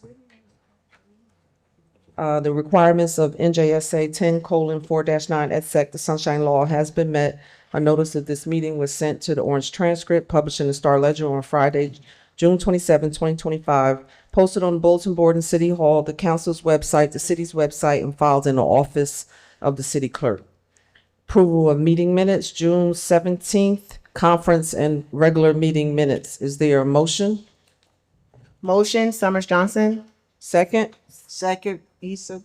Motion by Councilmember Summers Johnson, second by Councilmember Easton. All in favor? Aye. Any opposed? Department monthly revenue collection report. Clerk's office collected $150. Planning department collected $104,399. Oprah requests we received in April, 8167 was completed, 14 remaining. In May, we did 27 requests and 7 was completed, 20 was remaining. Council reports? None. None. Communication and petitions? None. Members of the public wishing to address the council may do so during this portion of the meeting. Speakers must sign their name on the comment sign-up sheet and approach the microphone when called upon. To allow maximum public involvement, each speaker is permitted 1 5-minute period to interact with the council and must provide his or her name, street address prior to beginning any remarks. Visual aids are not permitted. Speakers are reminded to be courteous and mindful of other individuals. Each person has the right to speak on any subject, but is responsible for abuse of that right. The city bears no liability for any comments made by the public and maintain discretion to remove any person engaging in obscene or disruptive conduct. The council will consider all comments and questions and will respond if and when appropriate, which may or may not be during this meeting. Darnell Gibbs.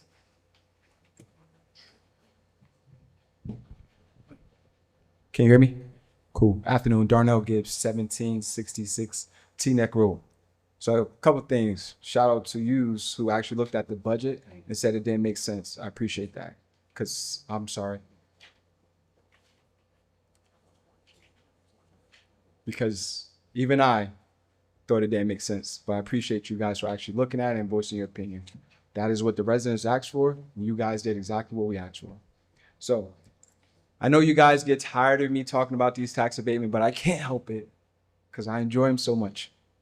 So 34-2025, since September of last year, I kept asking over and over for a breakdown as to what this particular developer is going to be paying us, i.e. the town, and then any additional items that they may be offering to the town. I've been asking for it since last year. Never got it. Kept being told, hey, it'll be at the meeting. Hey, it'll be at the meeting. Hey, it'll be at the meeting. Finally, I'm able to look at it so I can actually break down what it actually is. So that's what I did on my own personal time, something that it could have been supplied to me. So this particular development is going to have 10 studios, 34 one-bedrooms, and 6 two-bedrooms. At the current rate, looking at the one that's opening on Lincoln and Highland, a studio will go for $1,900 a month. One bedroom, $2,200 a month. Two bedroom, $2,875 a month. Grand total per month, if they collected the rent for all of these, is $113,250 a month. For the year is $1,359,000. According to what's written, it states that the town would get that as a payment in lieu of taxes of 10%, $135,000 a year. I've been in law enforcement for going on my 16th year. Everybody knows when you have an increase in the population, you have an increased need for services. At the rate in which they're paying us $135,900 a year, it barely covers the cost of adding one additional officer that has roughly a top pay of $100,000 a year. But we keep approving them, giving them these 22-year tax abatements. Cool, no problem. So the question that I had, and I keep asking, what is the current tax rate on a lot in which they bought? So this way we can compare it to the amount that they're paying us of this 10%. When they submitted their application, I showed you guys all the problems with their application. They didn't even have inside their application a timeline from when they're going to have to start, the phases, what these phases include. I still ask for that. The other thing that I have is 36-2025, the town's selling this piece of land to a developer, but it doesn't really outline what the developer plans on using for the land. 9 times out of 10, probably another apartment building. Hoorah. Then I have another question with 48-2025 and 49-2025. Each one of them have a $150,000 bond for improvements, but it doesn't define what these improvements are. Are we redoing paint, fences, cutting the grass, power washing something, repaving something? It doesn't specify any of that, all right? I want to read something, okay? I know a lot of you are highly educated individuals, so you may know Maslow's hierarchy of law, all right? It talks about a couple of things. One of the things that it talks about is the psychological need of a person, i.e. food, shelter, water, all right? After that, it talks about safety. Safety, safety, safety. If we increase the population of the town, we have to increase the safety options to the residents, i.e. fire and police. These tax abatements, I get it. Y'all under some type of pressure where we got to do these developments. I get it. I'm simply looking for how these developments have an immediate impact on my life today.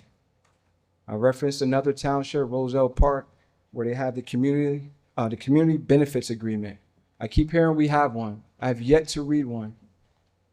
I haven't read it myself. That's why I keep asking for it.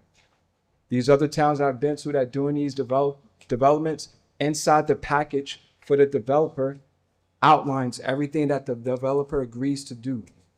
What a time frame based upon their phases and their construction. If we could do something similar to that, I would highly appreciate it. Thank you. Brent Engel.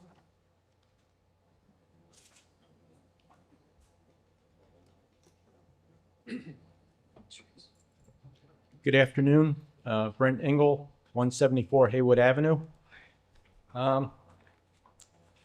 There was a couple of things brought up about, service to the country, and I served 4 years, United States Navy,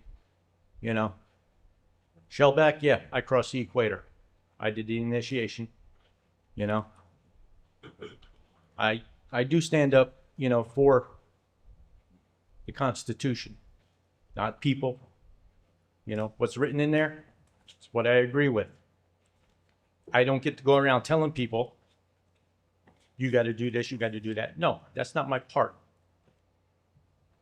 I stood up to protect it so that everyone here could act upon their freedoms that are written in the Constitution. With that being said, there's a couple of ordinances. I'm gonna go. Let's see. Where's the two that the gentleman was just talking about? Numbers 48 and 49, the Scotland Road developments, where the city of Orange is going to finance some infrastructure improvements. The question is, why wasn't this added into what the developer had to do? Why isn't he paying for those?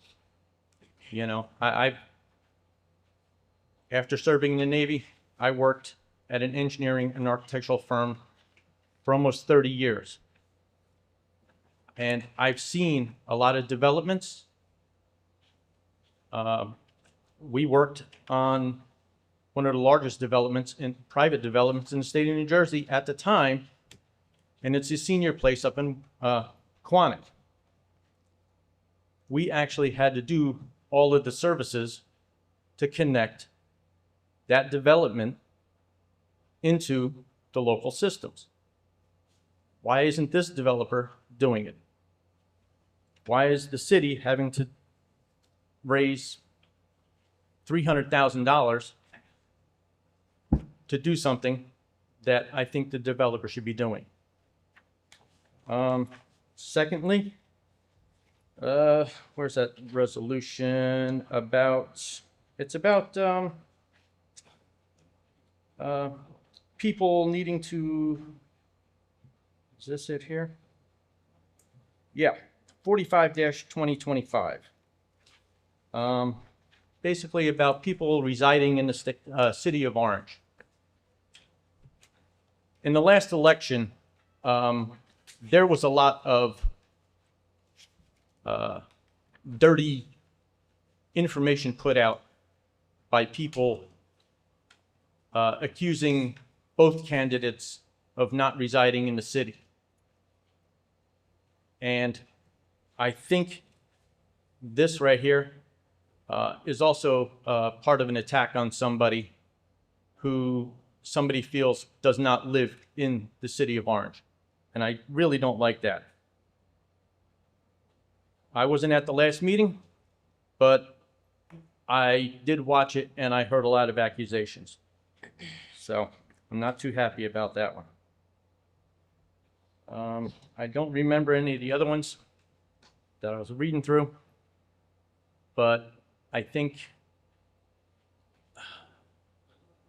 I think I'm just going to leave it at that. Thank you very much. Thank you, Mr. Engel.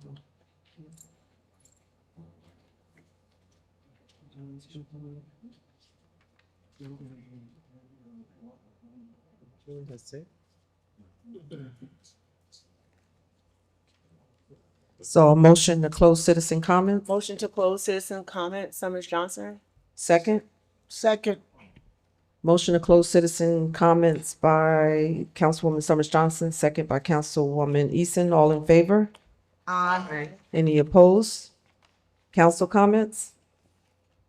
Councilman Kerry Coley.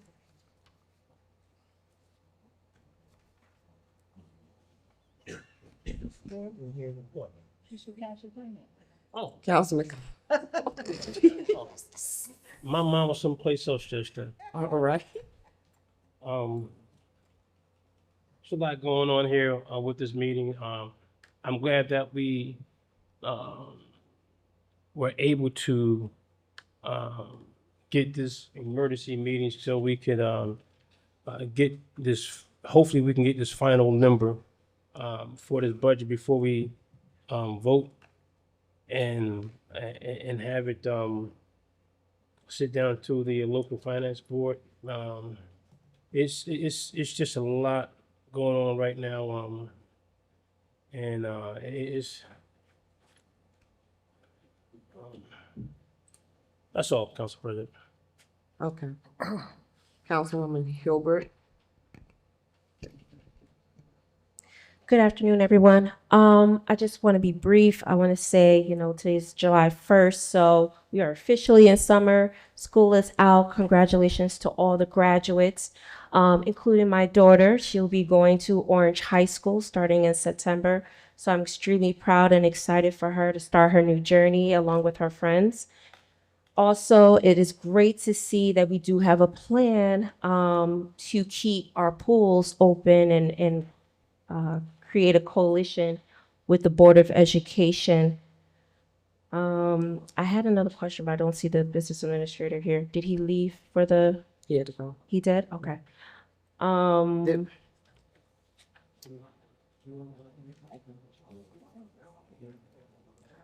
will direct my question to our deputy business administrator. Ms. Bess, just a random question in regards to one of the resolutions that we have here at settlement. How often are we having sexual harassment training? That's something that's actually required yearly with our HR office. So that's something that we have to take those courses every year. So it's only offered once annually? Yes. Okay. Do we have, again, I'm sorry to put you on the spot. Do we have a plan of action in regards to this settlement? Because I saw something similar to this last year, and I'm a little concerned in regards to the safety of all of our employees. How are we making sure that we're putting the proper safeguards outside of that training? I would not be able to speak specifically on your question, but there definitely needs to be something that we put in place for things like this to not occur. And I'll definitely obviously bring it up to VA Hartwike as well as the mayor and the HR office as to how do we perhaps include this on a more frequent basis as far as those specific type of trainings. And as far as this specific incident, I wouldn't be able to speak obviously on that one, but I will definitely bring that to their attention. Possibly twice a year, if it's possible. If we No. could offer it twice a year, because I feel that that should be tied in. Because I'm seeing a lot of this. Let me backtrack. I'm seeing different cases and allegations, and I just want to make sure that we have safeguards in place so that we're protecting all of the employees and that people aren't just getting moved to a different municipality. We're making sure that this is a safe environment that people could work. So I think something twice a year with the sensitivity training, Title IX, whatever we can include, I think that would be awesome. So that was my only question regarding that, and I yield the rest of my time. Councilwoman Easton. Yeah, I just want to thank everyone for coming out today. We've been busy. We attended a lot of graduations, award nights, and our kids in the city of Orange are doing some great things. And I just want to give kudos to our superintendent and our former superintendent for the programs they have brought to Orange to give our students a leg up and different opportunities and challenges that they are facing every day. I just saw in the news today where Newark has a student that graduated high school and he already has a teaching job. He just has to go and get his 4-year college degree, which I'm hoping to see. Maybe we can bring that program to Orange because he was so excited, he was crying. And for the kids that we have that got college credits and those that graduated from Rutgers, we congratulate them. And I'm just a person, I like to pour into our young people and hear of the new things that they're doing, the things that they're accomplishing, because I'm still working in a high school. And so they're learning a lot. And hopefully that the adults will keep pouring into them and our teachers will keep working hard.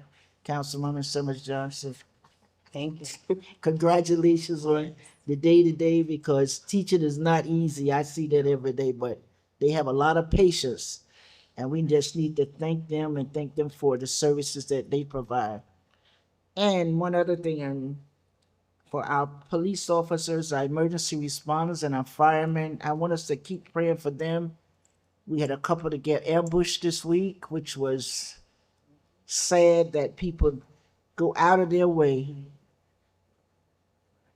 for violence and the shootings and just to bring people out in the open so you can gun them down like they're nothing. So we're going to continue to pray for them and the good work that they do, but also that God will continue to cover them and protect them, because we don't want to see anyone in our city to have that kind of accident or whatever they call it. But that was devastating also. So we're going to keep praying for our country, and we're going to keep working hard as a council to make sure our residents get the things they need and pay attention to what they're saying and work out our issues behind the scenes that's happening each and every day. Thank you. Thank you. Councilman Montague? Council Vice you. President Montague? First and foremost, thank you, my council colleagues, for, appointing me vice president of the city council. I promise to do the best of my ability to uphold the position as vice president with dignity, professionalism, and honesty. I am aware that my allegiance lies with the citizens of the great city of Orange, New Jersey, and to be a voice and a liaison for the citizens based on facts. I have always had an open door policy and willing to communicate with anyone in our community. I also try to maintain open line of respectful communication with our mayor and the administration. And I'm not afraid to speak my mind, to make suggestions or criticize various policies and procedures that don't resonate with me or my council colleagues' views. The real work happens behind closed doors. I want to thank my council colleagues for voting me in as council vice president and having the confidence in my leadership. I have respect for each one of my council colleagues.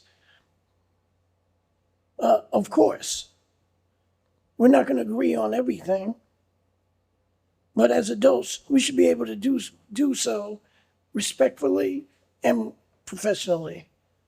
I'm willing to listen to different points of view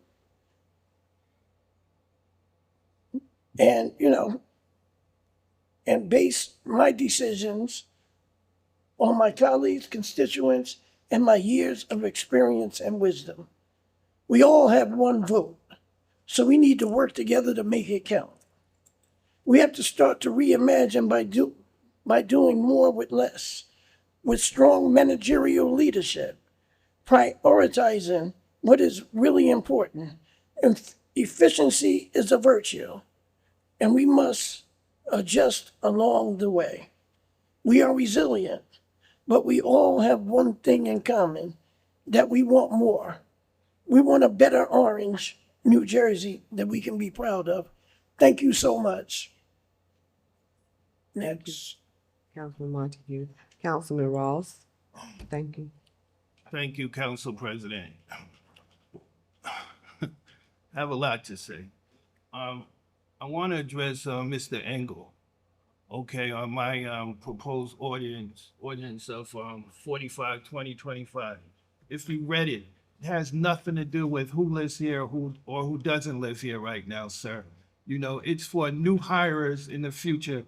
They need to live in the city of Orange, okay? And I think it's a good ordinance, a resolution for people to live here, work here, and spend money here, okay? So, you know, I just wanted to make that clear to you, all right? I have a issue, and I addressed it over the weekend. It's the gates in Seven Oaks, okay?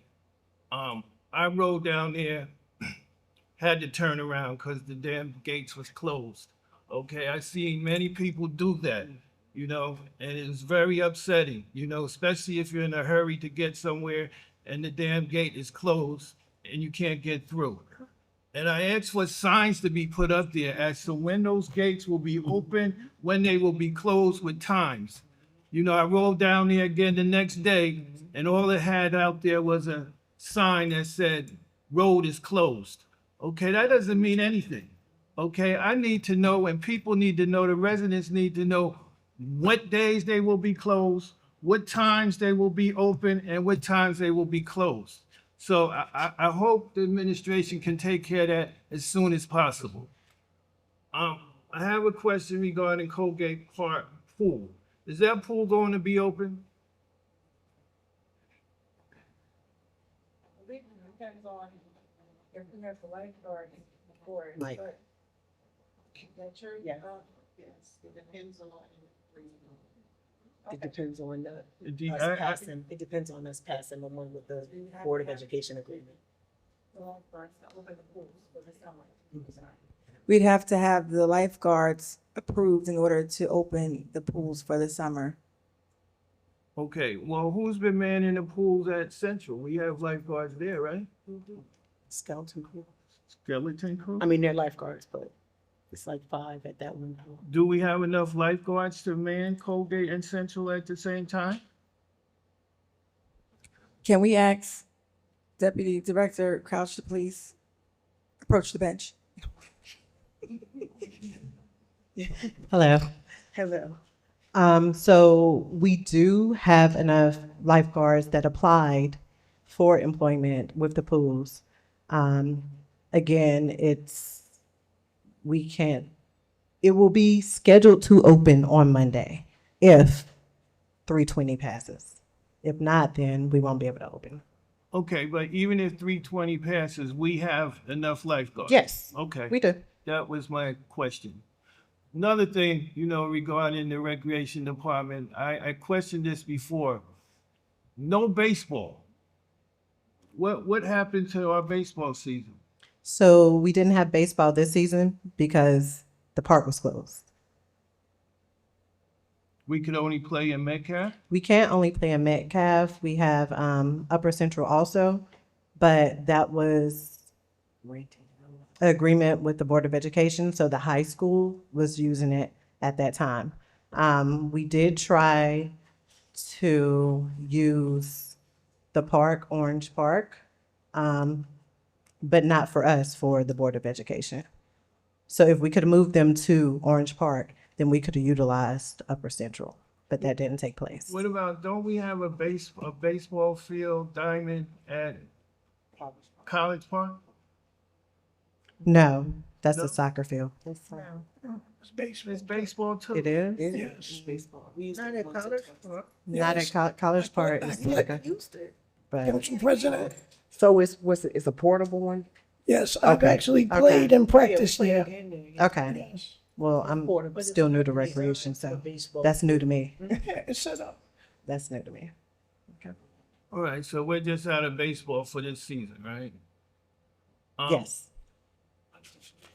I just- Can I say something about baseball? Yeah. Cause y'all know I'm a baseball fan. So down south, here's a grand idea. We have baseball all year round. We have winter ball. We have baseball all the time. So that might be a possibility for us to have leagues throughout the year Fall up ball. here in the north, but we do it down there in the south. I'm laughing, but we actually do. I'm from the south. We didn't do it in the winter because it's too cold. Oh, we did it. We did it in Greensboro, and my son They is can a actually famous have baseball fall coach. ball league. We do. Fall ball.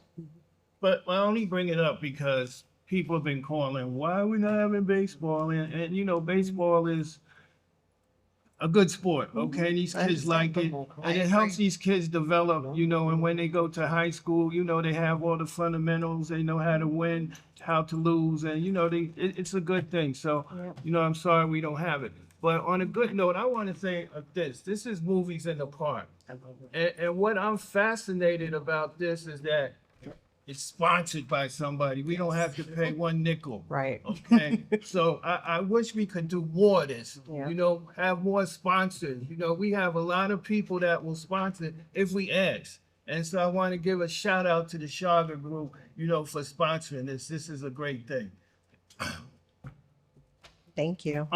Thank you. You're good. Hey, Council President, I just have one question. Councilman Coley. Before she leaves, if you don't mind, Council. No, go ahead. Go ahead. I was trying to be quiet. I was trying not to say nothing, but you struck a nerve when you spoke about the Board of Ed using our facilities. Yes.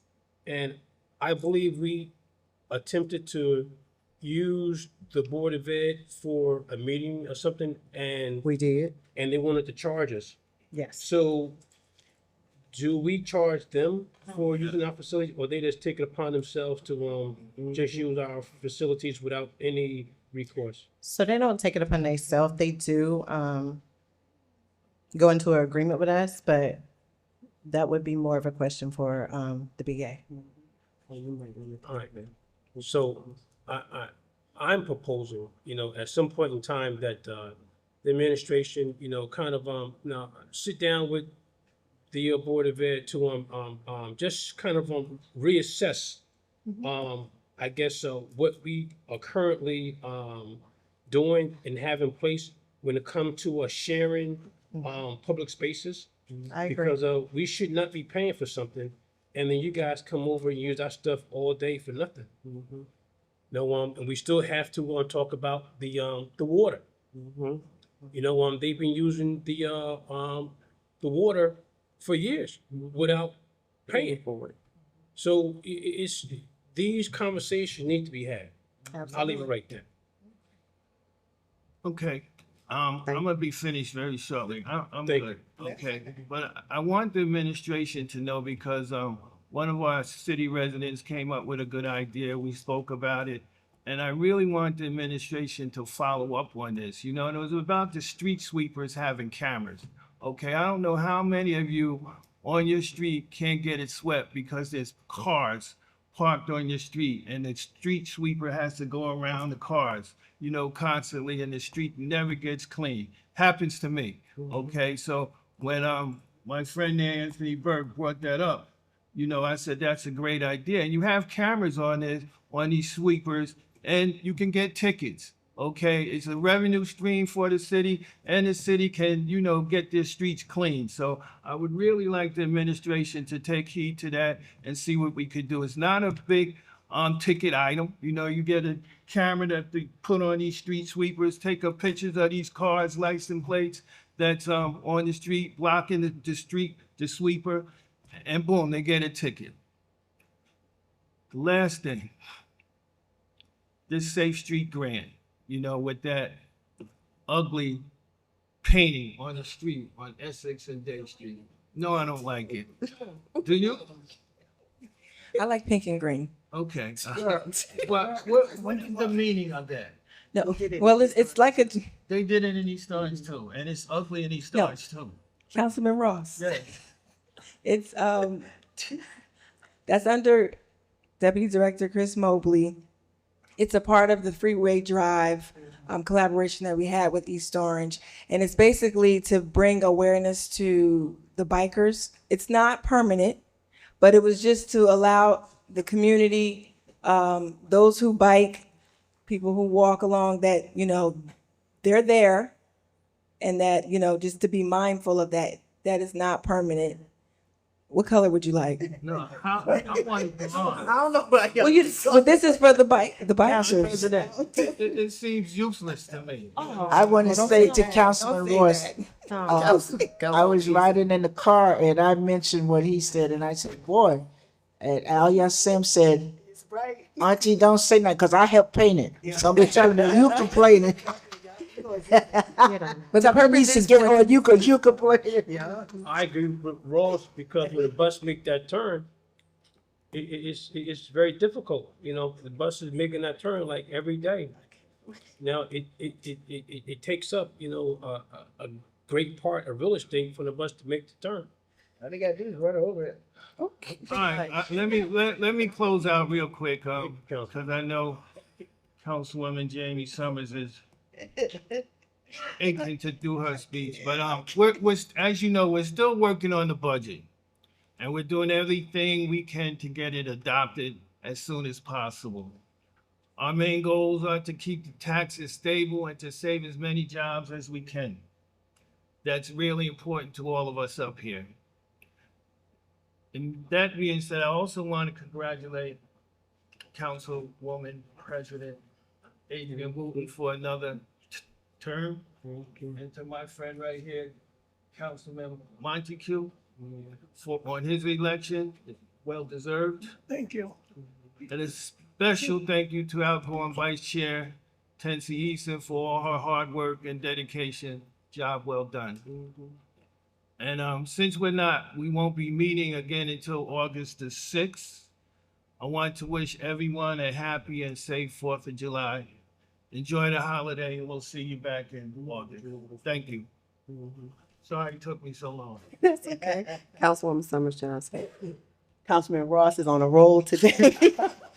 Um, Okay, just real quick about the signs. I went door to door in May about the signs and the gates, and I was told that I was going to be able to let the residents know the exact time, and I was also surprised someone was having a garage sale, and I know that was an inconvenience for them.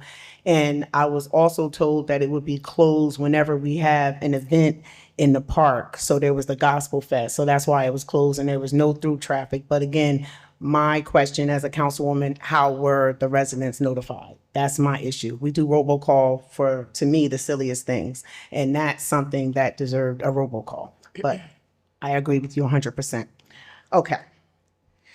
Today will always be an awesome day for me. July 1st is our reorganization meeting. And most importantly, it's my father's first heavenly birthday. I visited his grave this morning, no tears. Though he is no longer here with us, his love, wisdom, and presence are still felt every day. I celebrate him today and always. Congratulations to Council President Adrian K. Wooten and Council Vice President Welton Montague III on your election. Your leadership and dedication to our community are truly inspiring. I look forward to seeing all the great work you'll continue to accomplish together for Orange. I had the honor of attending Orange High School's graduation on June 20th, where over 300 students proudly walked across the stage.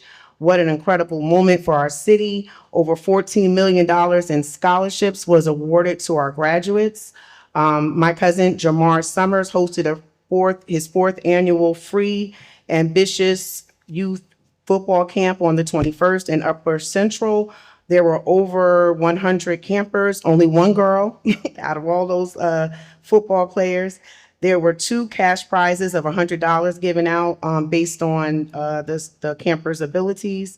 1 Apple Watch, 1 PlayStation 5. All participants received a free shirt, a United Football League Renegade hat. Wawa was one of the sponsors. They all received coupons for free goodies for Wawa. And they also had an opportunity to train with Marshawn Beast Mode Lynch from the Seattle Seahawks. So I think this is like his 3rd time coming to the city of Orange. So that was an awesome experience for the kids. On Sunday, I had the pleasure of moving my goddaughter, my girl Fix, because I'm a boy mom, from Orange High School. She's an Orange High School recent graduate into Keene University's EOF program. It was heartwarming, to see so many familiar faces from the Orange community there. These moments remind me just how strong and connected we are as a community. Let's see. I look forward to working closely with our schools to collaborate on meaningful programs in the South Ward. It is an honor to serve, and I remain committed to doing so to the best of my ability for the betterment of our community. Thank you, Council President. That was quick. Good afternoon. Good afternoon. Today is a fantastic day. It's the starting of the summer, as some people say. Looking at the news this morning, they said it was going to be probably about 64 million plus traveling in cars this year, and this is the biggest travel in cars, over about 1 million from last year. So if you're out traveling and you're not necessarily going far, if you're just on the highway, you should be careful.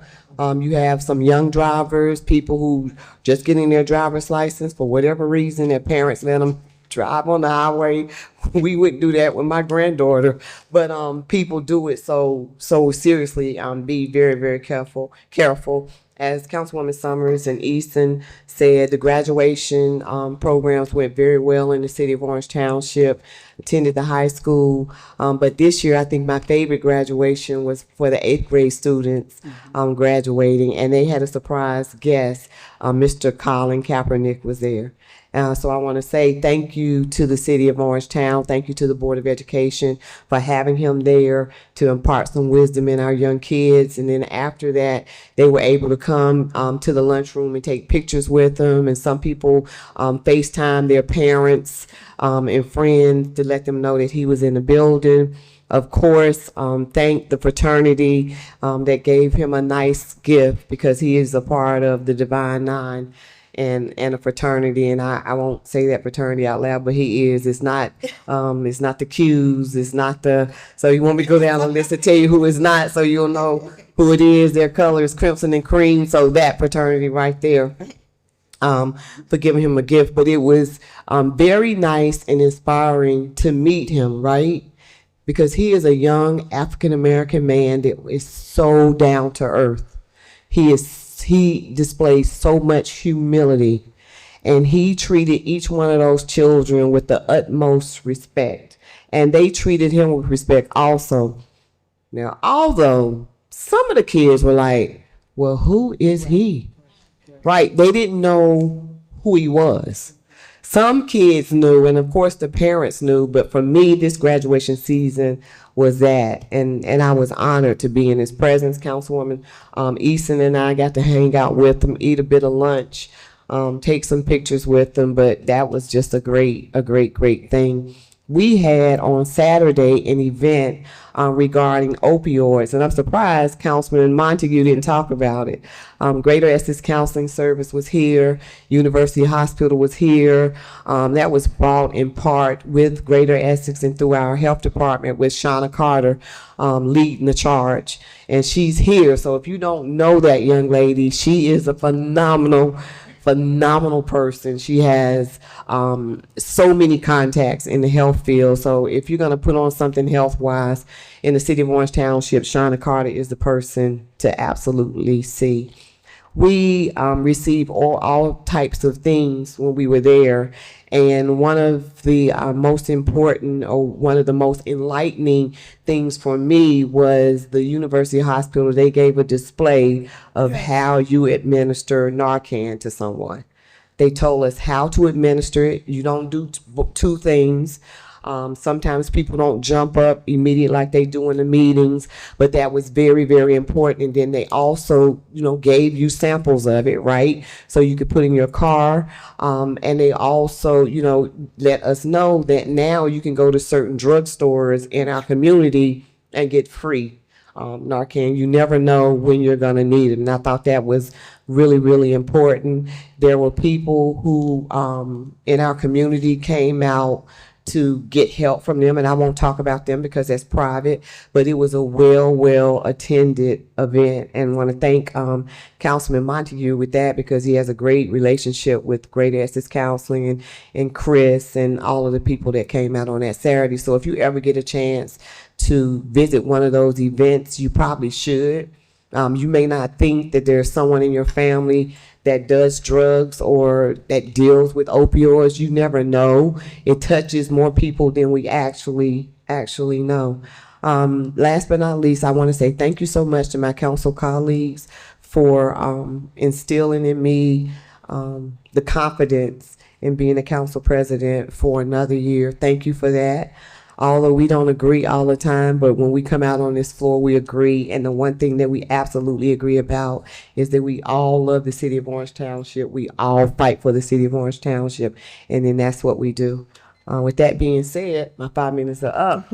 Madam Clerk, it's on you. Thank y'all. Ordinance on second reading, public hearing.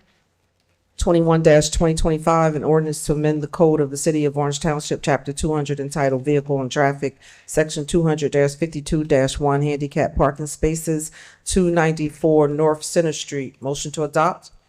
Motion to adopt, Summers Johnson. Second, Montague. Motion to adopt, Councilwoman Summers Johnson, second, Councilmember Montague the third. On that motion, On the motion, Councilman Ross. hold on 1 second. Here. I have it. This one again has no letter. It's at the bottom. It's there. Where? It's at the bottom. 294. 21? Yeah. 294 has a letter attached. It's at the bottom of one of the pages. You got a letter? That's not the letter. What's that? You need a letter from the homeowner saying Yeah. why this person can't. There's a letter there. One that was handed out a few minutes ago at the beginning of the meeting. Mhm. There's a Yeah. letter on the She third gave it page. to us at the beginning of the meeting.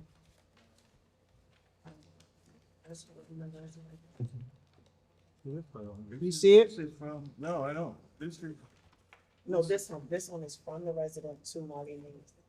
yeah, asking for handicap parking, but. And I think he has pictures with it. He said it's because he walks with a walker. Is that the one? You're looking at the wrong one, I think. No, 294 had a letter to it too. I'm looking at 294. 21 does not have a letter. Both matters, both resolutions have a letter from the homeowner. This one is right here. No, he's asking for both. I'm just showing both. And this one is on the third. Trish, you want to read what the letter says? No, we can't, we should not be reading the letter until it's Just direct. while you were sitting here. On the front, it has the checklist. Yeah. And then there's a letter in the back. This is on Jeanette Ritchie, right? This is Yeah. what you're talking about? That's me.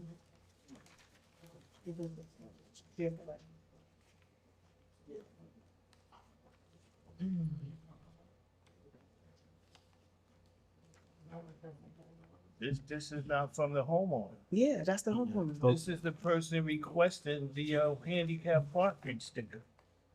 So you're saying that's a renter? It's not the homeowner. Or he doesn't So, say- so the request needs to be by the person who's gonna be using the handicap spot, why they need the handicap. No, if there's a driveway in question, you need a letter from the homeowner No, you need a letter from somebody, and the letter saying came, why he can't park. right, and the letter is from our engineer saying why they can't park in the driveway. So our engineer is making that determination and providing a letter to the council, to that.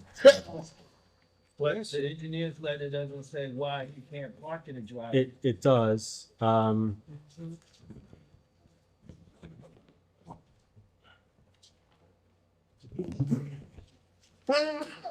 Bless you. well,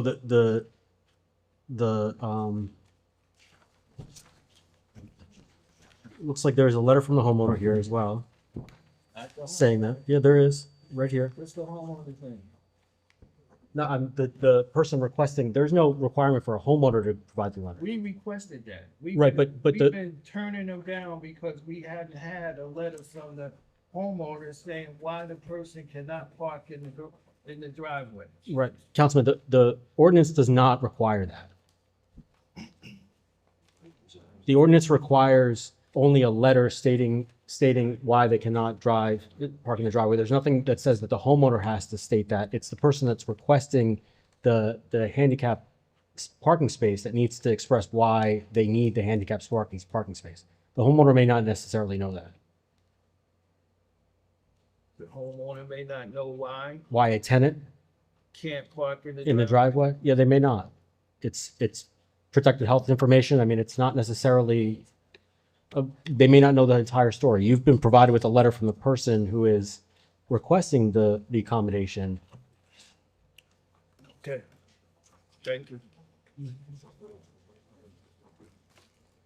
Councilman Ross, you good? You good? Okay. Roll call. Councilmember Coley, Yes. Councilmember Eason, Yes. Councilmember Hilbert, Yes. Councilmember Montague III, Yes. Councilmember Ross, Yes. Councilmember Summers Johnson, Yes. Council President Wooten. Yes. 34-2025, an ordinance of the City of Orange Township to approve a tax exemption for a 22-year period and authorizing the execution of a financial agreement between the city and Orange Remax Properties Urban Renewal LLC. Are there any citizens who wish to speak? Motion to close citizen comments? Motion to close. Second, Summers Johnson. Motion by Councilmember Montague the third, second by Councilmember Summers Johnson. All in favor? Aye. Any opposed? Motion to adopt? Motion to adopt. Second. Moved by Councilmember Summers Johnson, second by Councilmember Wooten on the motion. Seeing none, roll call. Councilmember Coley, Yes. Councilmember Eason, Yes. Councilmember Hilbert, Abstain. abstain. Councilmember Montague III, No. Councilmember Ross, No. Councilmember Summers Johnson, Yes. and Council President Wooten. Yes. So that's 4 yeas, 2 nays, 1 abstain, motion passed. 35-2025, an ordinance of the City of Orange Township authorizing the execution of a contract of sale with B&O Urban Renewal LLC for the sale of a city-owned property located at 22 Webster Place and identified on the city tax map as Block 3203, Lot 12. Any citizens wish to speak?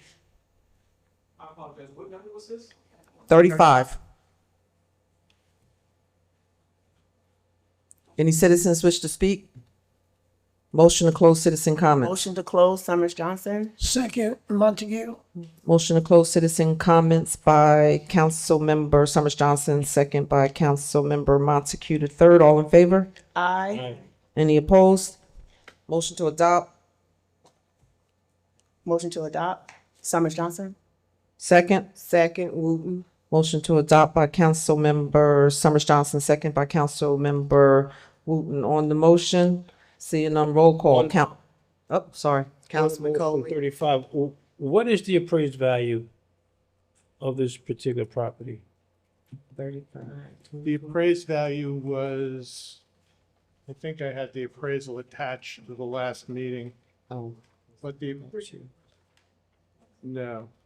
The appraised value was 470 in that neighborhood. And the reason the reduction is because it's deed restricted for parking only. The 470 was based upon a development of the property. All right, thank you. Accordance with the ordinance.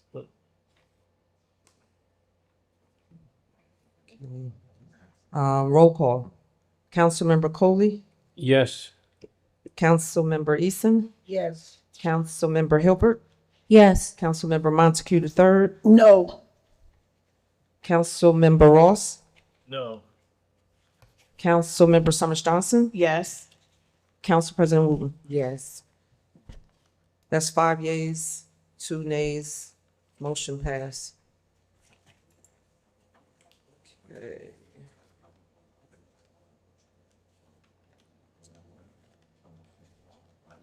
My agenda's on this step over here. Let me see yours.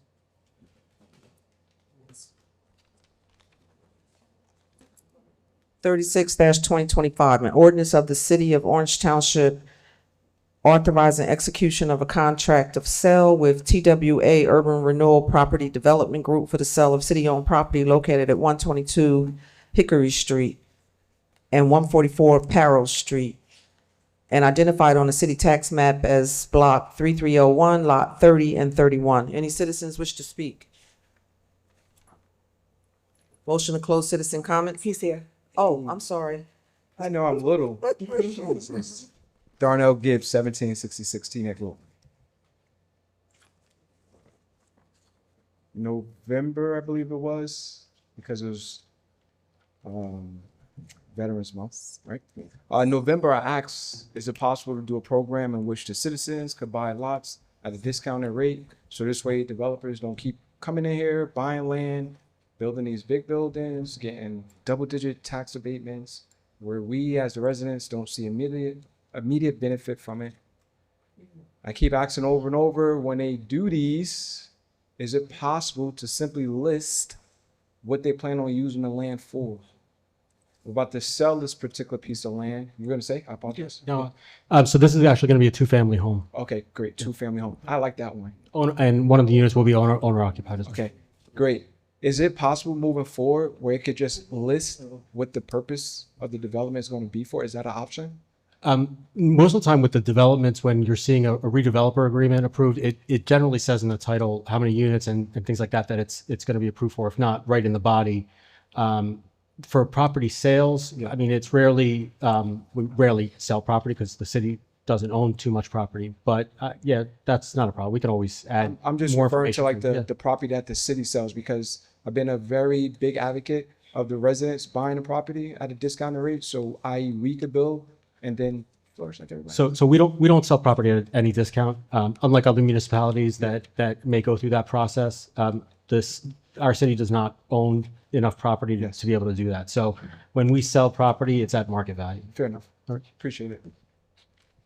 Motion to close citizens' comments? Second, Wooten. Motion to close citizen comments by Councilmember Summers Johnson, second by Councilmember Wooten. All in favor? Aye. Any opposed? Motion to adopt? Move, Wooten. Second? Second, Summers Johnson?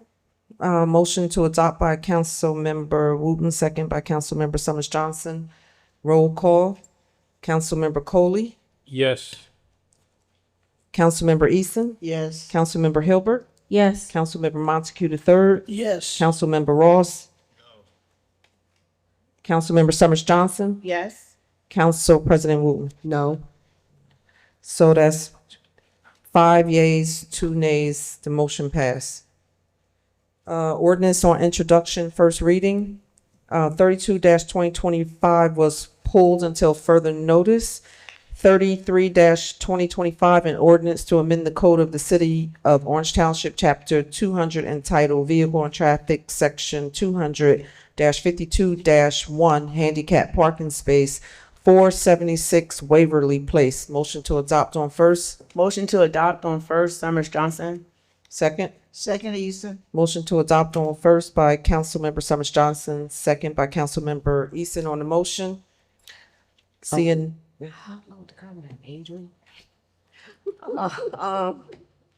For this one, I think last week, we were still trying to get whatever information we were to receive from Marty. Were we not, Trish? Did we get it? Remember we were trying to get something? She gave us 477 Hillside Avenue. Hillside and North Central. She didn't give us Waverly. Remember we were trying to get a question from Director Mays? We never got it.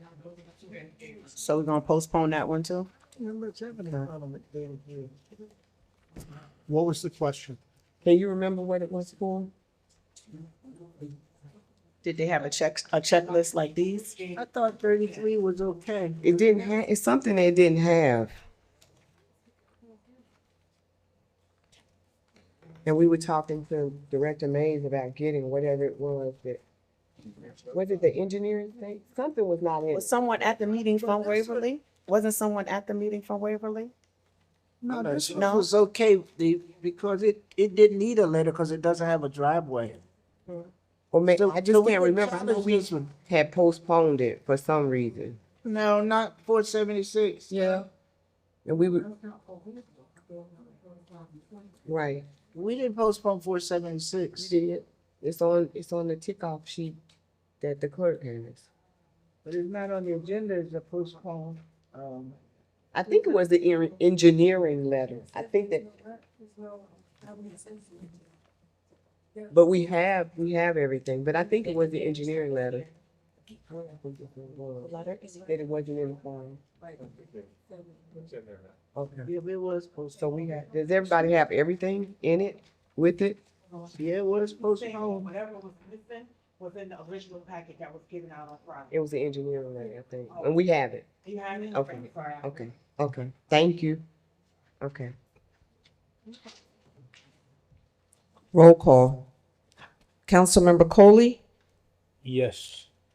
Councilmember Eason, Yes. Councilmember Hilbert, Yes. Councilmember Montague the third, Yes. Councilmember Ross, Yes. Councilmember Summers Johnson. Yes. Council President Wooten.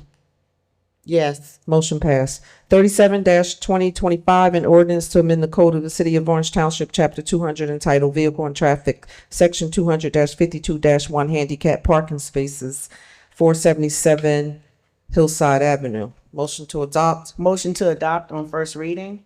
Second, Hilbert. Motion to adopt on first reading by Councilmember Summers Johnson, second by Councilmember Hilbert.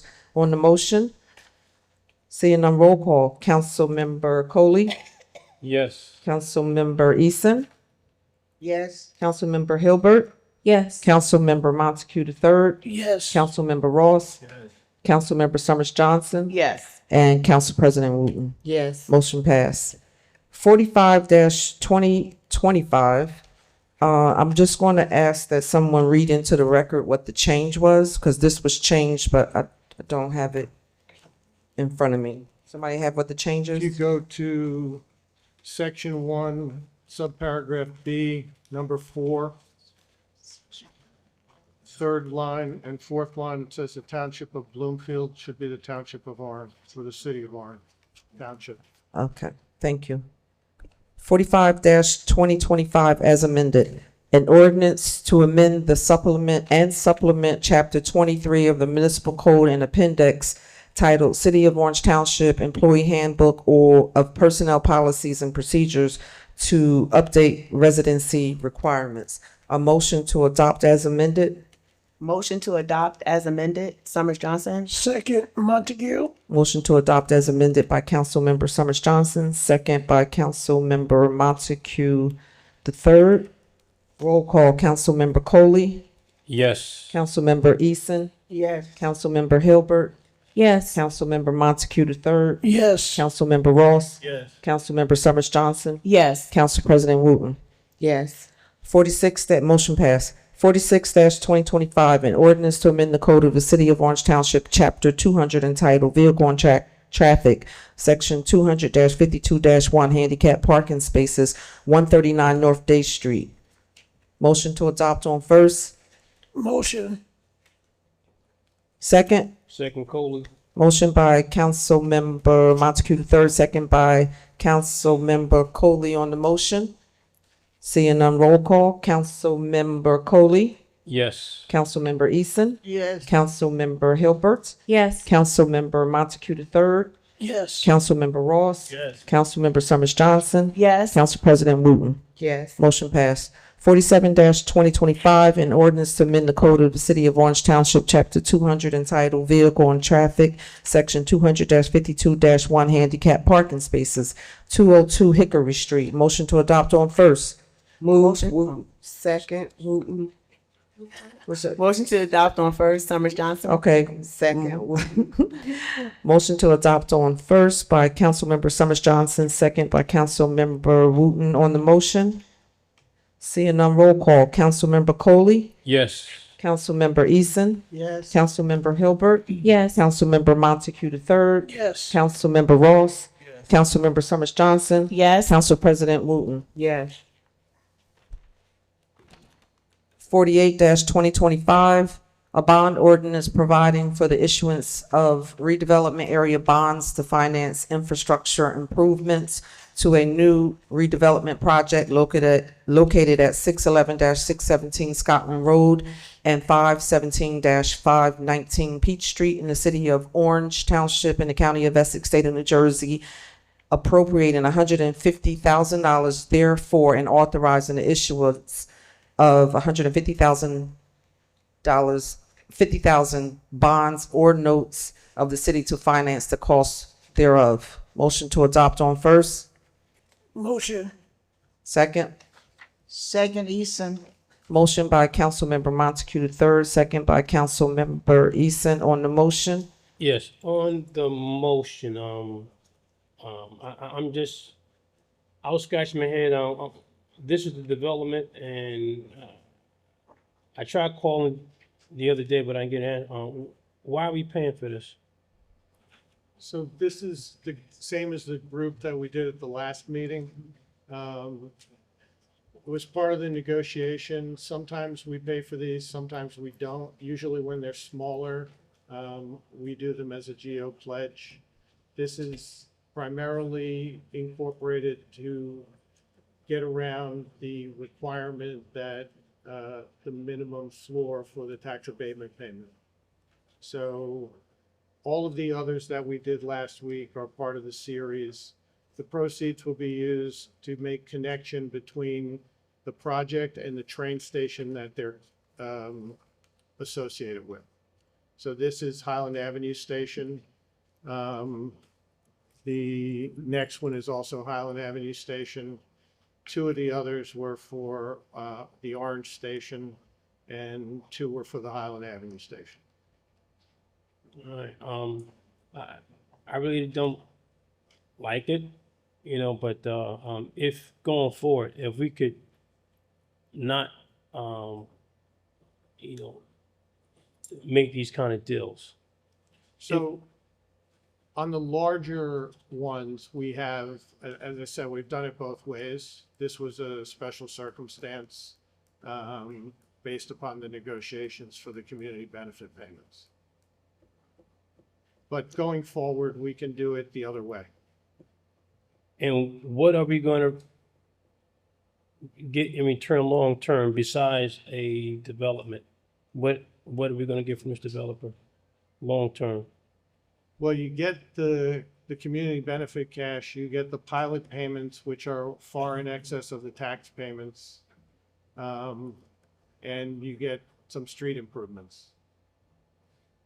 Okay, when you say street improvements, are you talking, street sidewalks and curbing? Sidewalks, curbing, and landscaping. Okay, all right, thank you. Anyone else on the motion? Seeing none, roll call. Councilmember Coley, Yes. Councilmember Eason, Yes. Councilmember Hilbert, Yes. Councilmember Montague the third, Yes. Councilmember Ross, Yes. Councilmember Summers Johnson, Yes. Council President Wu. Yes. Motion passed. 49-2025, a bond ordinance providing for the issuance of redevelopment area bonds to finance infrastructure improvements to a redevelopment project located at 556-560 Scotland Road in the city of Orange Township in the county of Essex, state of New Jersey, appropriated $150,000 therefore, and authorizing the issuance of $150,000 in bonds or notes of the city to finance the cost thereof. Motion to adopt on first, Motion to adopt on first. second. Second Coley. Motion to adopt on first by Councilmember Eason, second by Councilmember Coley on the motion. On the motion, yeah, the same deal is for this one, they gonna do the repair, the Correct. street curbing and sidewalk.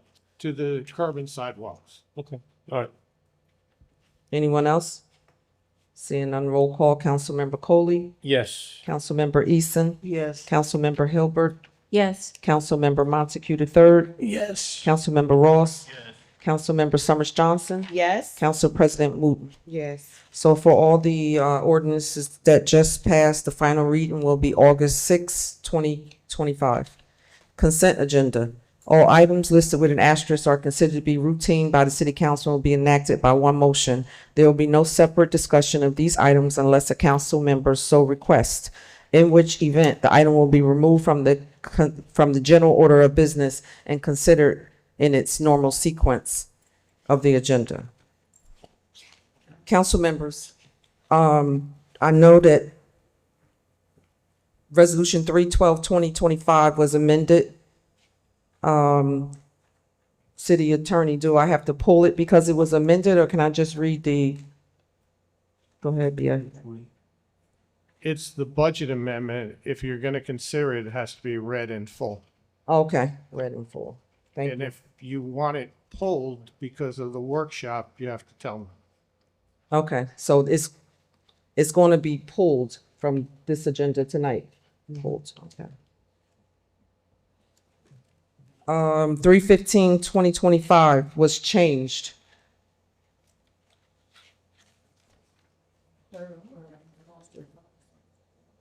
Thank you. The change is in the third whereas clause, please update the amount listed to be 33,310.26 cents. So does that have to be pulled to adopt as amended? No. No. It's amended on the agenda as it stands. Okay, thank you. Okay, so the consent agenda consists of 310. Can we pull 318, Oh, I'm sorry. 2025, please? No problem. 318. Yes, ma'am. Pull for a separate vote? President, Yes. could we pull 313?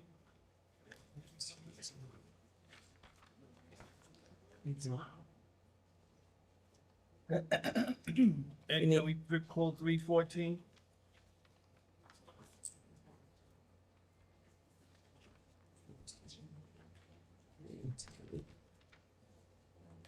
Any other items, council members?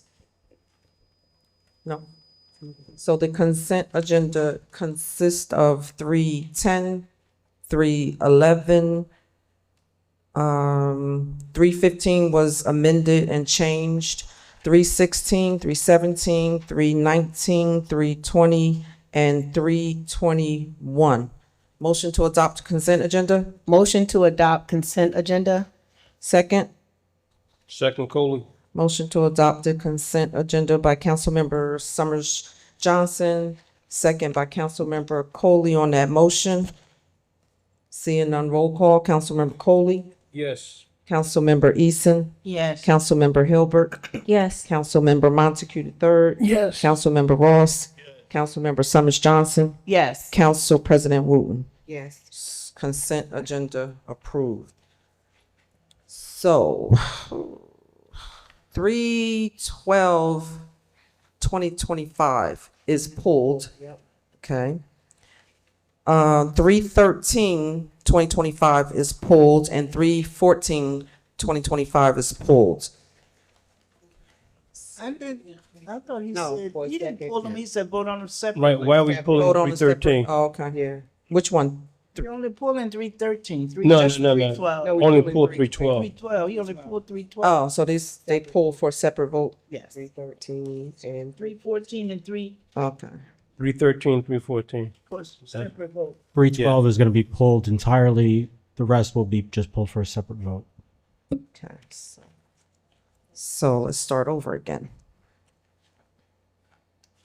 So 3/12/2025 has to be read in full, but was pulled.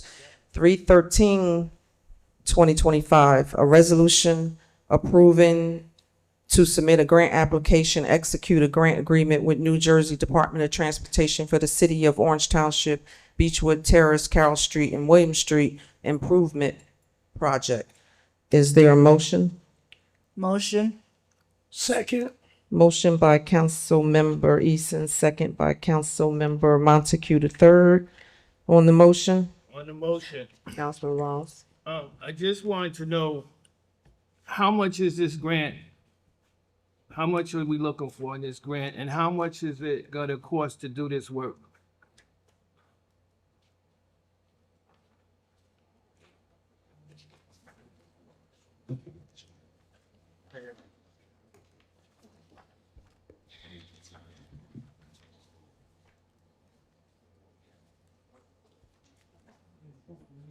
The engineer's estimate for Beechwood is $342,975.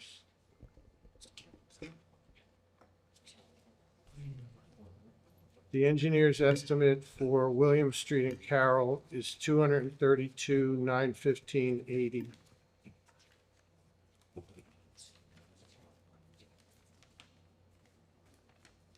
And the engineer's estimate for the other portion from Park Street to Glenwood on Beechwood, William, and Carroll is $348,880. Okay, so my question is, again, how much is this grant for? I have to check. I'll make a phone call.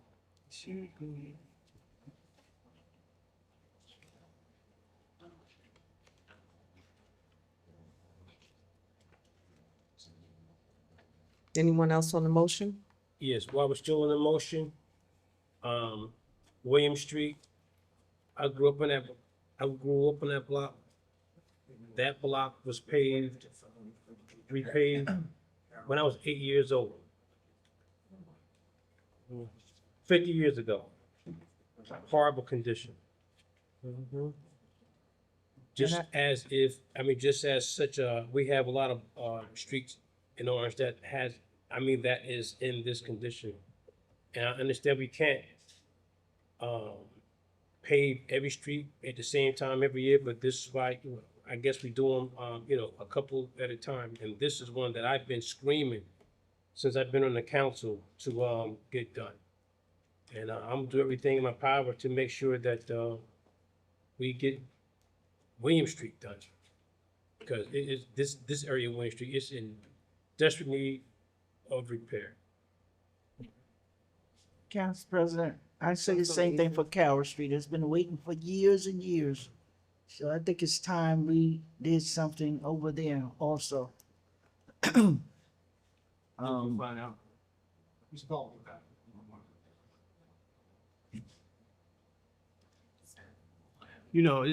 I hear what both of you council people are saying. I understand. Our streets need to be done over, but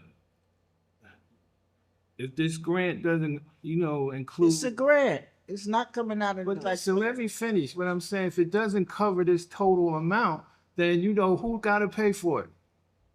Me and you, and everybody in here. Well, I don't mind because I pay my taxes, Well, but that's the same, that's you no don't mind, question. but people do mind. We're Okay. trying to get something done in That's the why we're east in and this the- situation. We're trying to get something now, done in the okay? east Because you don't mind, but and the other north people ward do for a mind. change. Instead of all the money being spent in the south ward where you live, okay? Why the south ward happen? All the time. Y'all get all of the money. Council President, Councilwoman Hilbert. I just want to extend an additional request to the BA. Oh, you going to Could we possibly get an updated schedule on where we are with our repavement schedule? I'll have him update the one that's on the website. Thank you. I thought she was gonna say something. Anyone else on the motion? Anyone else? Roll call. I want to point out, while we're waiting for the confirmation, that this is just an approval to file the grant, not to accept it. Anyone else? Roll call. Councilmember Coley, Yes. Councilmember Eason, Yes. Councilmember Hilbert, Yes. Councilmember Montague III, Yes. Councilmember Ross, Yes. Councilmember Summers Johnson, Yes. Council President Wooten. Yes. Motion passed. The amount is $924,000. How much? $924,000.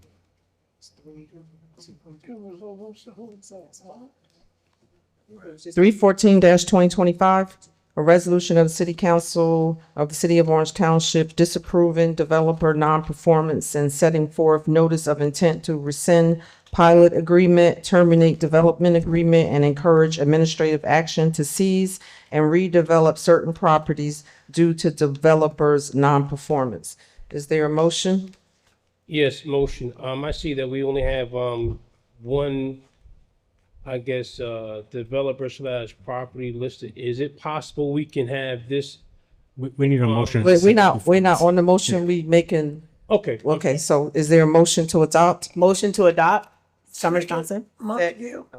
Motion to adopt by Councilmember Summers Johnson, second by Councilmember Montague the third. On the motion. On the Council- motion. Council. Is it possible, like I said, we only have one developer here. Is it possible this can be like an open-ended type resolution where we could just add to the list as long as this resolution here is on the books? Councilman Coley, like, you know, as you know, when we work, it takes a lot to put all this together. So we have a lot more to do. So that's to the law department. Can we do an open end resolution like this? No. We can't. So No, we that- just have to add. So you would need to, if you want to adopt a resolution like this for a different property, you can do multiple properties in the same resolution. There's nothing prohibiting you from doing that. But you can't have an open-ended resolution that is never, once it's voted for, the resolution is voted on, it's done. So. Okay. So we'll just add the other ones in August. Council President? Councilwoman Hilbert. Yes, I agree with what the law department is saying. I think we should move forward with this because this is like a long time coming, and then we can use it as a template to address other properties throughout the whole city. The only question that I had, well, no, I have two. I'm gonna be honest, I got two. Is number one, how could we put in the limitation saying, okay, after 5 years, after 5 years, then this will be a possibility that we will go to the developer and ask them to either present their actual plan to execute, or we will take back their approval, their agreement. So it's already in there. So if Where you look, was that? if you look, no, it's already in 473, the old resolution. Oh, it's in the old resolution. 595 Lincoln Avenue. Like if you pull all the documents, which the paper is about like this, so I suggest you look at the it's like this. Say And I number time, have 'em. 473. 473 is the one that we are trying to rescind, I think. And then you said 595. And the so- property address is 595. Like, it's the old police building. Right, the old police building. So if you read through all those documents, it says that by so-and-so date, you should have done this, by this date, you should have done that. So what they're saying is there are a couple in Orange that hasn't performed. Like where Councilman Coley and I live, that Burren Street development is horrible. It's horrible. Yeah, it's And been then, sitting there. yeah, it's some more. So we just have to get our list together and then we'll make sure that we put them up. My second inquiry was for you and the business administrator. What would be our next step? Would this person be able to apply again to be the developer, or are we going to be moving on and looking to take over the property ourselves? I'll defer to council. Okay. So these are all governed by agreements and default provisions within each agreement. We need to follow the agreement, which gives notice secure period. So they have a certain period of time, depending on what that is, usually 30 to 60 days. So 30 days. To resolve it. The goal really with adopting a resolution like this and going, putting a developer on notice is to get them to come to the table and start moving. If they can't, then we can take further action. But the council should be mindful. When you rescind a redeveloper agreement or a pilot, it doesn't change the ownership of the property. So often it's more pragmatic to try to work with the developer to come to a solution to have the property developed rather than leave it as a vacant land. But that said, a process like this will keep their feet held to the fire in terms of making progress. So I have a question. For this particular property, this was city-owned property. Yes. So it's not gonna necessarily be like other properties that they purchased. So as a city, can we take our property back because you're not performing and you're kind of in like maybe possibly, and I'm not an attorney, so when I say this, just don't laugh at. So Breach of contract, does that? It's technically, we would be alleging a default of the redeveloper agreement. Can you take the property back? That depends on the actual terms in the deed and the contract of sale that occur between the city and the developer. You know, assuming that it does provide for that reversion is what they would call it, it would require the city to pay market value for the property, or to pay at least what they paid for the property. So, you know, it's not just a taking back the property free and clear. There is a process involved, and it's cumbersome. So, you know, what we would do at this stage is really just send a letter to the developer notifying them of their default status, giving them that opportunity to cure, really demanding that they come and speak with the administration and give us a current status of their project, when they plan to, you know, move forward with certain things, and give us an accurate timeline that we can hold them to. And if they continue to default, we can always, you know, rescind the agreements. And Councilwoman Hilbert, to your question about can they come back and reapply and things like that, generally that's something that obviously is within the council's discretion. You know, a redeveloper agreement and a pilot are things that are based on experience ratings as well.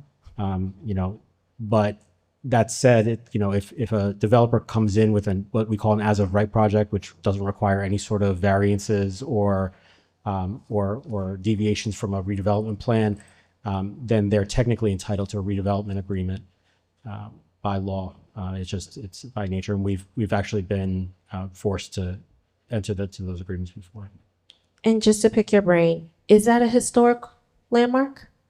Which one? The old station? police? No, it's not. No? Oh, it should be. It's nice. So I have one more question. So is it feasible for us to put, like, whenever we're dealing with city property, for us to put a clause out that saying, like, if you don't do this within a certain amount of time, then we can take our building back?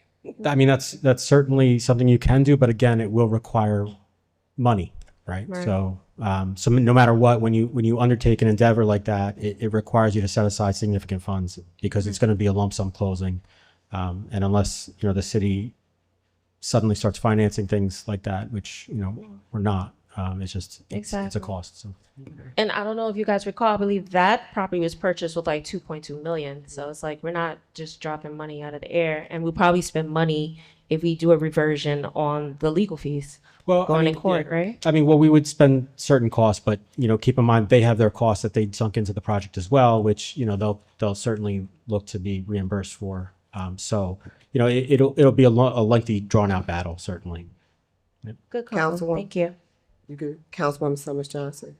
Attorney, I also have a question. We maintain that property from time to time. The city goes in. So has there been liens put? Have they been fined? There are. So the property as anytime we do any kind of clean, their Department of Public Works provides that invoicing through the law department to the tax office to add the liens. All right. Thank you. Anyone else on the motion? Seeing none, roll call. Councilmember Coley? Yes. Councilmember Eason? Yes. Councilmember Hilbert? Yes. Councilmember Montague III? Yes. Councilmember Ross? Yes. Councilmember Summers Johnson? Yes. Council President Wooten? Yes. Motion passed. 318-2025, a resolution approving and authorizing the execution of a general release and settlement agreement and an employment separation release agreement. Is there a motion? Motion. Second. Oh. Motion by Councilmember Montague III, second by Councilmember Eason. On the motion? On the motion, Councilman Coley. when this, I guess, resolution is executed, is their employment terminated at that particular point in time? Nowhere. As of today. as of today. Okay. That includes salary and benefits, everything. Correct. Okay. Anyone else on the motion? Seeing none, roll call. Councilmember Coley, Yes. Councilmember Eason, Yes. Councilmember Hilbert, Yes. Councilmember Montague the third, Yes. Councilmember Ross, Yes. Councilmember Summers Johnson, Yes. Council President Wooten. Abstain. Abstain. So that's 6 yeas, 1 abstain, motion passed.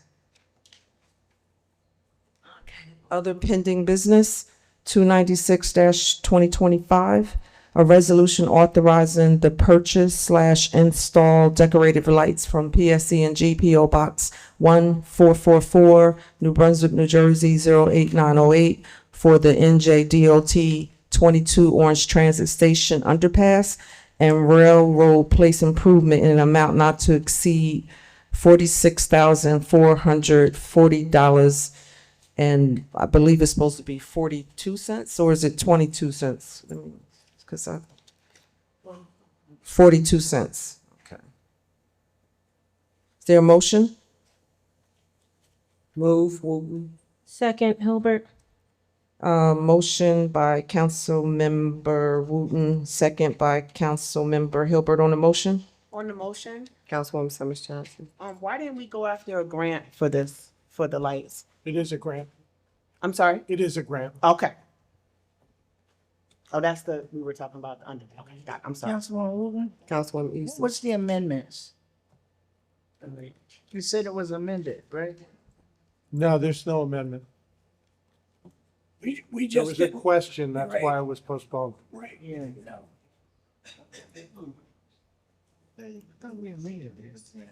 Anyone else on the motion? Seeing none, roll call. Councilmember Coley, Yes. Councilmember Eason, Yes. Councilmember Hilbert, Yes. Councilmember Montague the third, Yes. Councilmember Ross, Yes. Councilmember Summers Johnson, Yes. Council President Wooten. Yes. Motion passed. Council members, are there any other items for discussion for tonight? Yes. Councilwoman Hilbert. I just want to say in closing, thank you so much to Business Administrator Hartwig for joining us today. A lot of people don't know this, but he's a fellow Cancer, so hopefully, if you guys get a chance, wish him a big happy birthday. Oh, happy birthday. I got you. I'm not singing. I'm not gonna do that. But that is all.